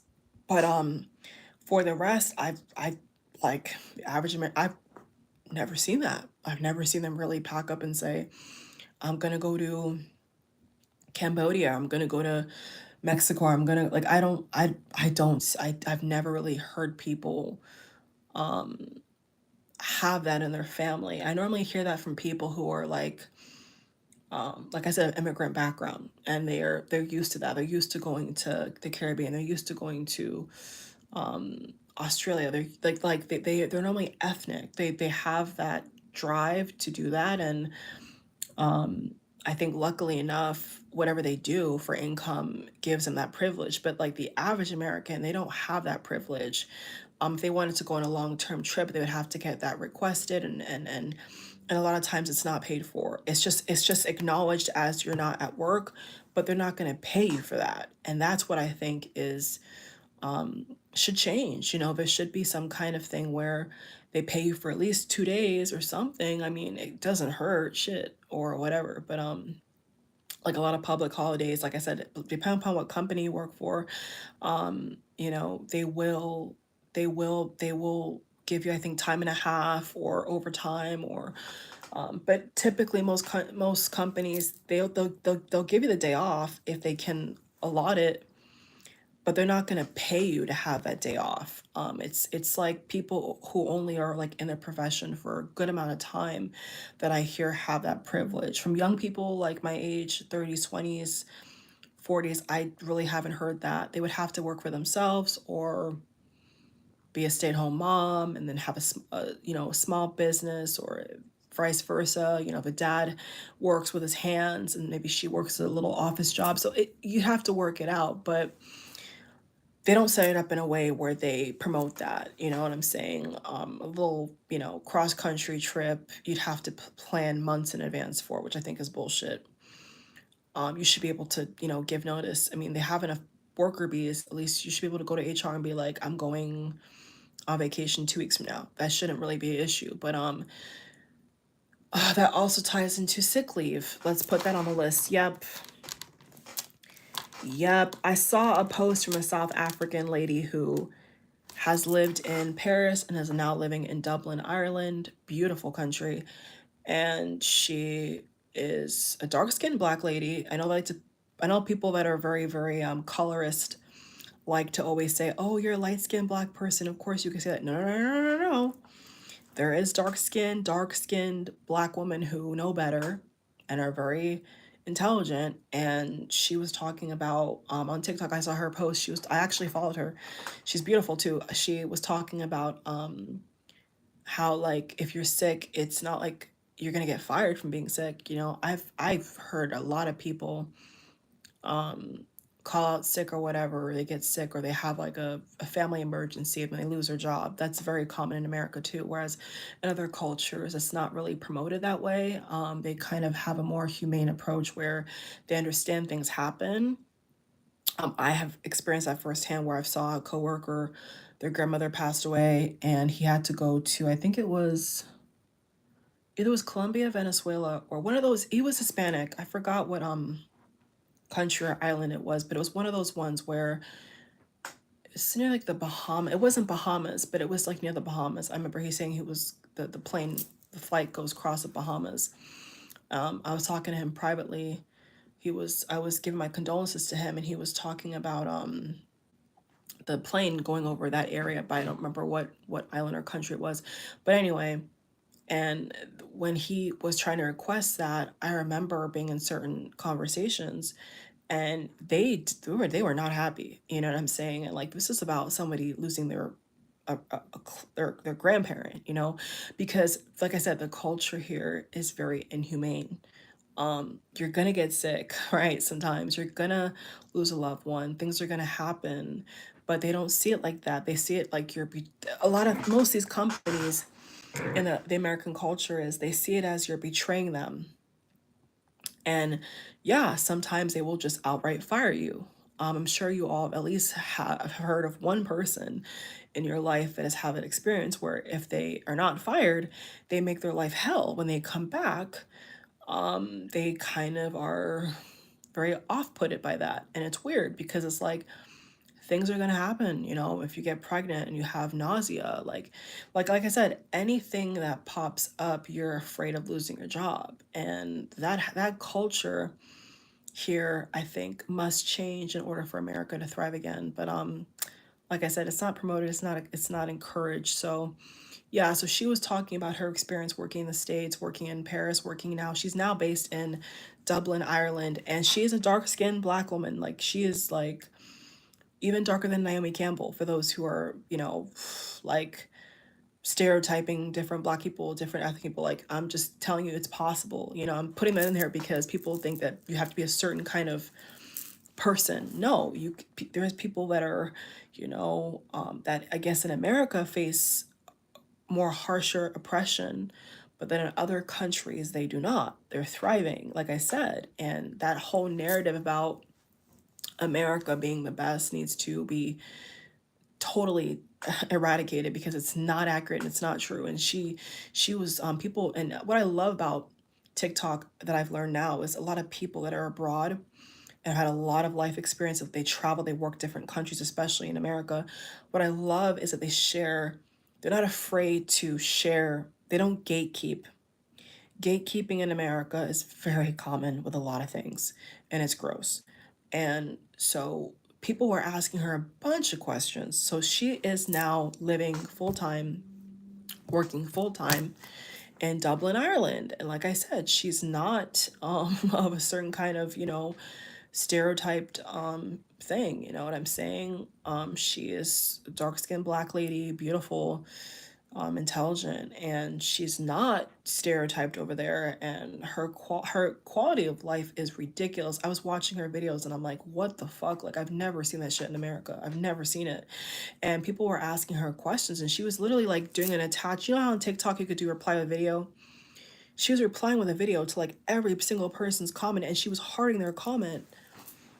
I'm like, damn, like the culture is so different, man. And she is living her best life. So let me tell you, TikTok especially has really opened my eyes. Like, I've always kind of like knew this, but then when you really like look, like when you really get to see how people are living and how much they've grown, and how much information they know about the world around them, not just America, your eyes, your consciousness, your awareness really opens up, because then you realize that, you know what, there is not just America, and a lot of people that are born and raised here, especially, they're really like programmed to believe a lot of things that are just grossly inaccurate. And there was one TikTok video where the girl was showing her life, and the conversion rate was insane. Even the money she was making there in their currency, and what she's paying to live her life like I've never seen anything like this in my life. And they didn't even have a picture. This one, I would say, bot, but I mean, just to be nice, this one person who didn't have a picture on TikTok, they put under her post, they were like saying something like, I forgot what it said, but it was like, not basically, it was negatively skewed. And I just simply put under the comment, like, travel and then come back and make that comment, then make a comment, because you haven't traveled anywhere. If you've never been outside of America and lived in anywhere else but America, and you're, seeing Black women especially, or Black people, ethnic people of all different types, Hispanic, Asian, Black, whatever, and you're just like trying to find something negative when it's like there's nothing negative to find. It's like it comes across as that person's extremely jealous, and you really can't draw a conclusion if you never lived anywhere else in your life, no offense, but like, that to me is a sign of just stupidity. Like, you're making a comment about something that you've never experienced. And then when someone else is humble enough and nice enough to share their experience with you, and you're trying to minimize it or downgrade it or poo-poo it, it's because you're jealous. Like, simple. You know what I'm saying? And everybody else was just very receptive and open, and like I said, asking a lot of questions. Like, I don't give a shit. I ask questions all the time. Like, on my FYP, on my TikTok, since I've been looking up that stuff like for a couple weeks now, I come across a lot of Black women who are living like way better than we're living in America. And I don't give a shit. I ask them all the time. I ask them what kind of company, what kind of work they do. I don't give a shit, because guess what? If they can do it, so can I, so can you. And that goes way beyond and above skin color, you know, family history. It goes beyond all that. You know what I'm saying? All you have to do is be a positive, receptive, open person, and the world will, what's that quote that says, when the student is ready, the teacher will appear? That's 100% true. When you are ready, right, for certain information or for certain awareness, the universe is going to present it to you. Now, whether you reject it or you use it or you take knowledge from that is up to you. But I will say that, it's entirely up to, you know, you, you know, like, for example, with the whole, so when we got to the point in the video where I talked about retirement, healthcare, maternity leave, childcare, school shooting, and vacation, lack of vacation and sick leave, when we got to that portion of the video, I researched into Google, like anybody else can do. I put, how much does it cost to have a child on average in America? And I typed in different countries. I typed in different keywords. I even made it more complicated and asked the AI or Google or whatever, the different search engines, the question in a different way to see if I get a different result. And all the results were on par. Then I went to the comment section. Then you go to American parents and you go to adult Americans, right? And you research and you listen and you observe and you take in the information and you listen to what they're saying, what their experiences are, and you collaborate and bring it together. Okay. And once I did that, we came to a conclusion that the average, I don't know if it's after tax or before tax, but the average amount of money that they pay for having a child in America is around $10,000. That's what the data shows. Now, if there's a loophole, which I hope is a loophole, to pay almost next to nothing, then fabulous. But according to what that couple said, and that couple said, the other father said, it was $35,000. Now I hope it's a typo.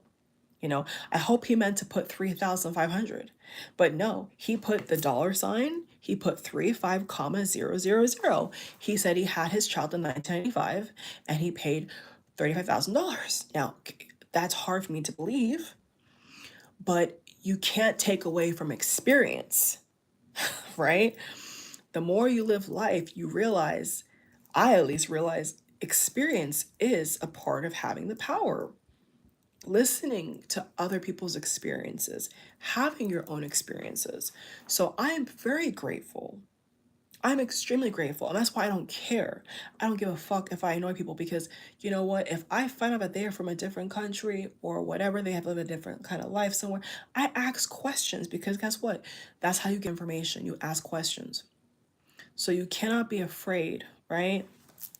And I think social life and family connection, I could just summarize real quickly with America, the societal cultural norm is individualism, right? Individual, is that how you say it? Individualism? It's kind of like a little, the kind of word rhymes. So individuality, where it's centered more about self-accomplishment, self-grandeur, self-fulfillment, right? Whereas other places, it's more about, communal and family.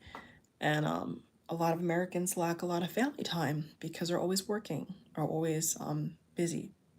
So that can be summarized very shortly. I could go more in detail with that, but it's almost. And then last but not least is the food quality.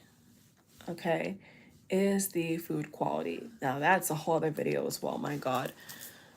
So yes, again, famously, America is known for a lot of chemicals in the food. Okay. In other countries, our food is banned. Our food is illegal. A lot of those videos you see out here trending where people go to, like, for example, Europe, and they eat what they want and then they lose like 40 to 60 pounds, 30 pounds, 20 pounds, is real. Okay. When I went back to my home country in 2020, I was not counting calories. I was not skipping on really anything. And I dropped 23 pounds. And the portion sizes are much smaller. Okay. If you look at the ingredient label, you don't see like all this on there. You see like probably about a line and a half, max 2 lines. Whereas like this one has like 6 lines. A lot of our food is banned. So we do have an obesity problem. We have a mental health crisis. That's also another point. Oh my God, the mental health crisis. Oh my God. But that's going to make the video way too long. But anyway, that can kind of be bunched with the healthcare thing. So yeah, once again, the consumerism. So the consumerism spell that I believe has really groomed the masses really also can be added to the greediness of the overkill of fatty restaurants and food commercials and whatnot. And it's also a lot of times very accessible. So people tend to gain a lot of weight in a short amount of time, which is bad. And then, the gym memberships and whatnot are very expensive. It's not really included with most people's healthcare plan. So that's a whole other topic. But basically, a lot of people have been to, South Africa, Europe, even South America sometimes, and different, especially the Caribbean, especially in the Caribbean. And their food is like thick. Their food is a lot, like, and the people do not gain the weight. Even Asia, especially, me personally, I've always been interested in like the Asian culture because their food is so good. A lot of their food is so, so good. And the portions are great, and they're always skinny or like very, very thin. Like the K-pop stars, you see that the K-pop stars, they rarely eat like American type food, but when they do eat it, they don't bloat like us in America, and they look really healthy. Like they look really, really good. So whatever they're feeding us, guys, whatever they're putting in these foods, actually that lady, this other Caucasian lady, she came back because of work or whatever, but she's going right back out, and her video was so good because she was saying how she was so curious as to what was so different, and she researched it herself because she was saying like she'll go to different restaurants, but all the food tastes the same. Even I said that, like all the food would taste the exact same. And she, according to her research, it was like only two major like head companies that kind of filter out the food. One was like USA Market something, the other one I think was Casco or something like that. And she was saying how all the food like tastes the same, but then she was saying compared to like, for example, in Europe, there's like, 400 different vendors, there's more local farms. So their quality of food is not as tampered with. And a lot of people that have traveled, or they travel, even if they travel for work, especially if you just do your research, they will say how they've dropped so much weight and they've ate so much good, like solid food, and they lose weight so quickly. But then they come back over here and their stomach hurts. Like one guy, I watched his video, he lived in Thailand for over a year. He had to come back to handle business. I think he probably need more money or something like that to get his oh yeah, he came back to sell his car and his house, and he was talking about how he's based in California, and he was saying how his stomach was hurting, he was having diarrhea. This white guy, he was like, as soon as I came back here, I had the food, my stomach was all messed up. He said I had to keep popping like these anti-acid pills. And then he said when he was in Thailand, he didn't have that issue. Like he didn't have that issue. And so he could not believe how different he felt. And the same thing was for the other Caucasian lady who came back from Europe. And she went to the UK, of course, England. She went to Portugal, Germany, and I think Lisbon. I think Lisbon is, where's Lisbon exactly? She said Lisbon. Lisbon. Lisbon. That's Portugal, right? Yeah. So she went to Portugal, UK, and Germany. And she lived there. She came back also for business, because her business is based in America. So she came back for business and she's going right back out. And she was saying how she doesn't want to have a car right now. Actually, she uploaded the video 2 weeks ago, and she says she doesn't even want to have a car after experiencing what she experienced over there. She's like, I don't even want to have a car anymore because the cost and the upkeep is outrageous. And I agree with her. It's totally outrageous. And her as well, she said that all the food tastes the same, which I've always noticed that as well. And how she just couldn't believe like how different the food tasted, and she just was trying to research like why is that, like why does our food not taste like that, So I have personal experience with that. Others have shared their experience with that. Anybody who's been out of the country for more than, I would say, at least good 6 months to a year plus, even a couple, 2 weeks, 3 weeks, will tell you like their skin clears up, they eat really well, but they don't gain weight, and then they come back to America and they're bloated, their stomach hurts, they're having diarrhea, they're not sleeping well, something is really wrong there, guys. So anyway, that is the whole list of now 18 points that I was able to jot down to make this video. And so you do your own research, you know what I'm saying? I've had my own experiences where same, I had whatever I wanted, and I remember it was to a point where my pants kept falling down. I was wearing not just regular pants or leggings or joggers, I was wearing or tracksuit bottoms, I was wearing jeans, skinny jeans at that.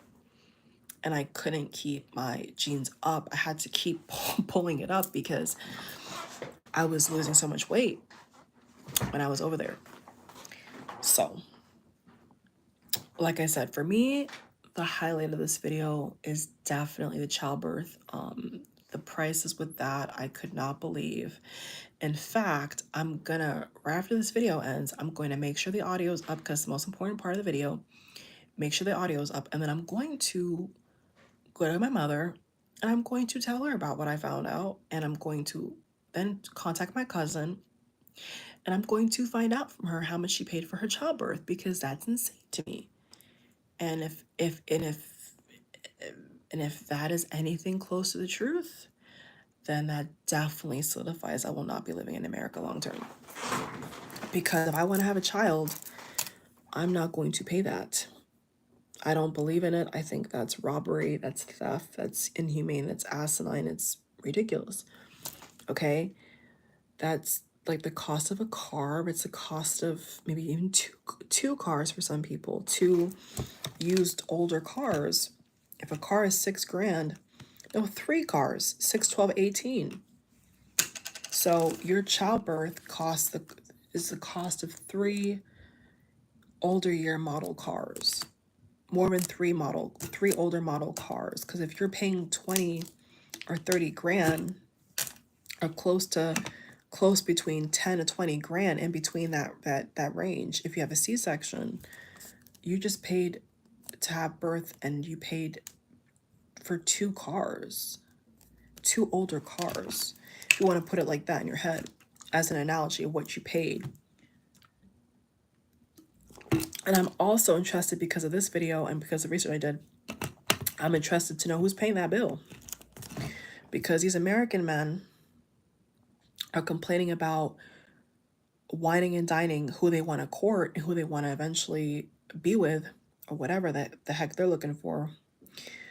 But you want to convince me that they're paying $10,000 or even 3 or 5 for a hospital bill? I'm not buying it. So who's paying that bill, ladies? Are the women paying that bill? Are the women working and paying that for their kid? Like, is that what's happening here? Because I hope not. Now, if they're married, I'm going to assume that the man is paying for that. But if the man is not footing that bill, and you're not married to him, and he's just putting babies in you, I would like to know who's paying that bill. So it's been established, the most expensive education, the most expensive giving birth is America. And Japan was insane. It said $61,000. I don't even know how that's real, but that's what it said on one article, and I'm like, that can't be real. Well, how much does it cost to have a baby in Japan in American money, in American dollars?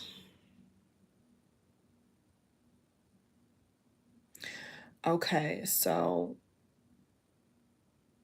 maybe that's in their currency. On average, they pay between 500, 600 yen, roughly 3 to 4. Okay, that makes more sense for single childbirth, right? The government provides 2,800 USD, which will cover most of the cost. So where did that other statistic come from? Meanwhile, Hong Kong is closer to US $12,000 to $15,000. Yeah, here it is. Japan, there it is. Japan is the most expensive country in which to deliver a baby. According to Cohen College researchers, costing, there it is, a whopping $61,810. Now, I don't understand why that would cost somebody $61,000 to give birth. I don't even know how that's real, but I don't want to know anyway. So because of that data, they placed America as number 2, but that's I think privatized, because it just said here for a foreigner it's 3 to 4 USD. The government provides 2,800, so that's about the same as like Australia, but that's for a foreigner. Now for a non-foreigner and a Japanese native, I don't know. It's kind of channeling my question as American, so I guess I would have to channel the question for a Japanese, but the Japanese numbers are totally, the numbers are totally out of whack. Because see, one here says 500 yen, no, excuse me, 500,000 yen. 600,000 yen. So I don't know Japanese currency like that. So maybe that's like, yeah, so in their currency, in the natives currency, that's probably, let me see. Even if a foreigner gives birth in Japan, they are not married to a Japanese person. Their child will not receive Japanese citizenship. Well, is healthcare free in Japan? Healthcare isn't free, but it's relatively inexpensive. So yeah, but because of that $61,000 price tag that came from God knows where, they put America as number two. But if you take out that private care thing with Japan out of the question, America's basically number one. America is the highest out of all the countries for childbirth. There's a hefty price tag. And like that lady said, depending upon your issuer, and what they're willing to give you at the time, it can fluctuate to as high as $20,000 to $30,000, if not more. And that to me is very sad, because even if an individual or a couple can afford it and their family can help them, why should it be that high? Why should they have to? And that's not even including, like I said, that's not even including the other bills that the doctors in the comments section were trying to tell them that they have to pay. So the real American parents who are not just caught up in the social media hype were commenting on that one couple's page and was like, that's not accurate. They were like, that's not accurate. So then that's more of like probably on 15 grand, 50, like I said, 10 to 20 grand. But I mean, I believe there's got to be a loophole. I am trying to believe that somebody's childcare bill could be like 5 or 6,000. That to me just makes more sense, right? Than 10,000 or 17,000. But that one lady said that she had a C-section and it was $17,000 in what, 2022? Do I have that article still up? And remember, vaginal is cheaper, so the C-section was 17. So like I said, if that number stands corrected, the vaginal birth would be around $10,000. I mean, I just can't believe that. I'm trying so hard to not believe that. I don't want to believe that's true, because that's such a waste of money.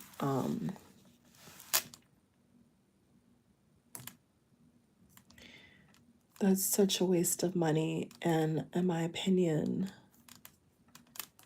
that is just doesn't make any sense. You know, if somebody said to me to give birth to a child in America, insurance and all the stuff it could possibly deduct to help you, right, with your bill.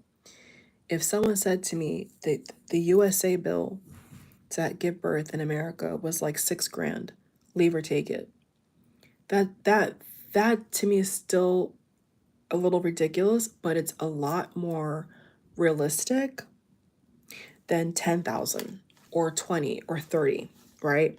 6,000, okay, I think most people can get their money together, get their credit cards. Unfortunately, here comes the credit card thing, and inheritance, dowry, gifts, cash prizes, whatever the fuck they can find, and scoop it up and pay. Yeah, that 6,000, yeah, okay. But 10, 20, 30, that's taking a significant amount of money that you could put to your retirement, to your rent, to your mortgage, to your overall well-being. I mean, what couple wants to shell out 10 grand, let alone 6 grand, you know? And once again, research is everything. Like, the comment section was flooded with Norway, British folk who, of course, my home country said that NHS, I saw the word free everywhere, but then I'm sure with certain visits or whatever, midwives, I'm I'm sure there's a cost somewhere in there. I'm sure there's got to be, but it's not going to be as high as in America. If you were to like what I'm trying to say is like if you were to tick off every single box, let's say you want the luscious maternity ward, you want the midwife, you want fucking luxury pillows, you want the goddamn 7-course meal, you're still not going to pay anything close to what you're paying to give birth in America. That's the point that I'm concluding right now, and I'm trying to summarize to you all, is you're still not going to pay anything close to what the data and what these real American parents are saying. And it really does make me want to ask people in my neighborhood that are parents, like, how much did you pay to have your kid? And I obviously, it's very personal, but I really want to see, like, is this data lying or not? Like, is this actually real life? Like, are they actually paying 10 grand in America to have a kid? Like, I just don't believe that people would actually sign up for that. I'm having a hard time. So if let's say, for example, right, I asked a family friend, that I asked my cousin, that I asked a neighbor, like, that has kids, right? What did you pay? And they all tell me over 4 grand, 5 grand with insurance. Like, I would be happy that it's not as high as it is reported. I will say that. Like, if they tell me they paid like 5 grand, okay, that's fine. But the fact that, just a simple fact that in other countries you could pay as low as 2,000 or 3,000 or even free is mind-boggling, guys, because think about how many people would want to have more kids if they didn't pay that much, right? Like, isn't that kind of common sense? Like, if you tell a couple, or you tell a lady that you can have a child and pay only 2 grand, would there not be a lot more kids in the world? Like, I'm pretty sure there would be, right? It's got to be the case. But if I ever find out that even my own cousin who just had a baby, if I ever find out that she paid anything close to 7, 8, 9, or 10, if not more, that's definitely, and she's healthy and she works and all of that. So if I find out with all the box ticked, all the things she did right, and she still paid that kind of price tag to have her son, I'm definitely not staying in America. I definitely got to get out of here, because that's not going to happen with me. I'm sorry. Like, I'm not going to, I just can't even, I'm having a hard time accepting that. Like, there's, like, people are actually paying that, and then they're having to pay for everything else. The nursery, the babysitter, the nanny. And most Americans I know don't have a nanny. They don't have any of that. Like, my mom, when she had me, and in Europe, she got me a nanny. I had a nanny. I had a Romanian. Shout out to Rome. I had a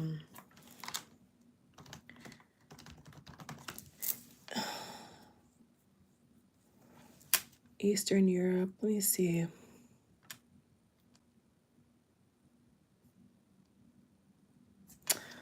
Let me see on the map. That shit blows my mind. I can't believe that's real. I don't want to believe that's real. I'm sorry. Yeah, my nanny was Romanian. Now, in America, I've never heard of no parent having no damn nanny. Have y'all heard of that? Maybe y'all live in a super, even in a gated community. Like, I was raised in a gated community. Like, I don't ever recall seeing anybody that had kids or babies have a nanny or a midwife, or I've never seen that. I've seen them have babysitters. I've seen them have house sitters, but I never seen them have nannies. So I'm kind of trying to, like, rack my brain here and say, like, how do these people do it? Like, what do they, just trying to get a picture here, you know what I'm saying, of like how these American parents are coping. I'm trying to crunch the numbers and say, okay, what are they doing? How do they do this? What makes sense, right? Like what makes sense? Because that doesn't make any sense to me. None of this makes any sense to me with like how America gets down. It just doesn't make any sense to me. By the way, I just popped onto X and Party City. Those in America know what Party City is. Those who are foreign and watching the video, Party City is a store, a retail store that houses party stuff. So like balloons, sometimes costumes, t-shirts, candy, basically for like parties and stuff. And they just announced that, here it is, CNN in America, an American business chain. They just announced after 40 years, yes, 40 years in business, corporate employees were told today is their last day of employment. Right before Christmas. Right before Christmas. Wow, going out of business after 40 years, corporate employees were told today is their last day of employment. So this picture says it's the discount party superstore. So Party City, I grew up with Party City. I knew Party City. I didn't really shop there a lot though. The only experience I had with going into Party City was for Halloween. Halloween and whenever they had like, what do you call those things? Not dance party. What do you call that? Not dance rehearsal. What do you call that word? How do you say that word? It's a certain title when like in high schools in America, they have like those dance things. Not dance, I don't think it's a dance recital, but anyway. Not like prom. It's like they have, I don't know what they call it. I don't know, I think saying dance party sounds kind of like cheesy. It's not a dance party. It's a word, but it's not. It's been such a long time now, so I don't really recall what it's called. But anyway, when they would have those like dance things, like those, oh, there it is, school dance. Those school dances, right? A school dance. I'm probably butchering that phrase, but yeah, when I in the American high schools, we have school dances or dance schools, or yeah, school dances every now and then. And so when they would have those events, I would go to Party City, or normally I would go into Party City during Halloween. Okay, so anyway, my loves, that's the video. I really hope that they honor. Somebody put, where the hell does one buy balloons if not Party City? Well, the dollar store. People have been buying balloons from the dollar store for like the longest time. Somebody put Party City and Big Lots. No. So is Big Lots closing down as well? I got one of my office tables in Big Lots. Okay, so Big Lots is preparing to close all stores. Here it is. Big Lots is preparing to close all stores. A bankrupt discount, bankrupt discount retailer said. So they're going into bankruptcy. Well, let it keep crumbling, guys. Let it keep crumbling, because honestly, people are wasting money anyway. I think we're, my throat. I think more dollar stores have been popping up, right? Because the dollar stores, I think, are doing pretty well. I don't know in the stock market exactly, you know, how well it's doing in that perspective, but I know that every time that I've passed a dollar store or gone into a dollar store, it's always packed. And a lot of people, for a lot of different events and occasions, they always buy their balloons from the dollar store, or in my case, in my state, Publix or Walgreens. Like for more special holidays like Mother's Day, I always get my balloons from Walgreens or CVS or a combination. I don't buy no cheap balloon for my mom. I always buy the nice balloons. But a lot of people that are smart, they'll go to like the dollar store for like for kids or for like a birthday party. They're not gonna. A lot of people don't go to like Walgreens and stuff for that. So I do, but people that most people I know, they go to the grocery store, like a Publix or a Walmart or a Target, or they go to the dollar store. So dollar store, I think the dollar store chains like Dollar Tree, Dollar Store, Dollar General, they're probably gonna take over because I guess according to this, I didn't know about Big Lots. I knew about, this was just announced right now. I knew about Party City, but I didn't know about Big Lots.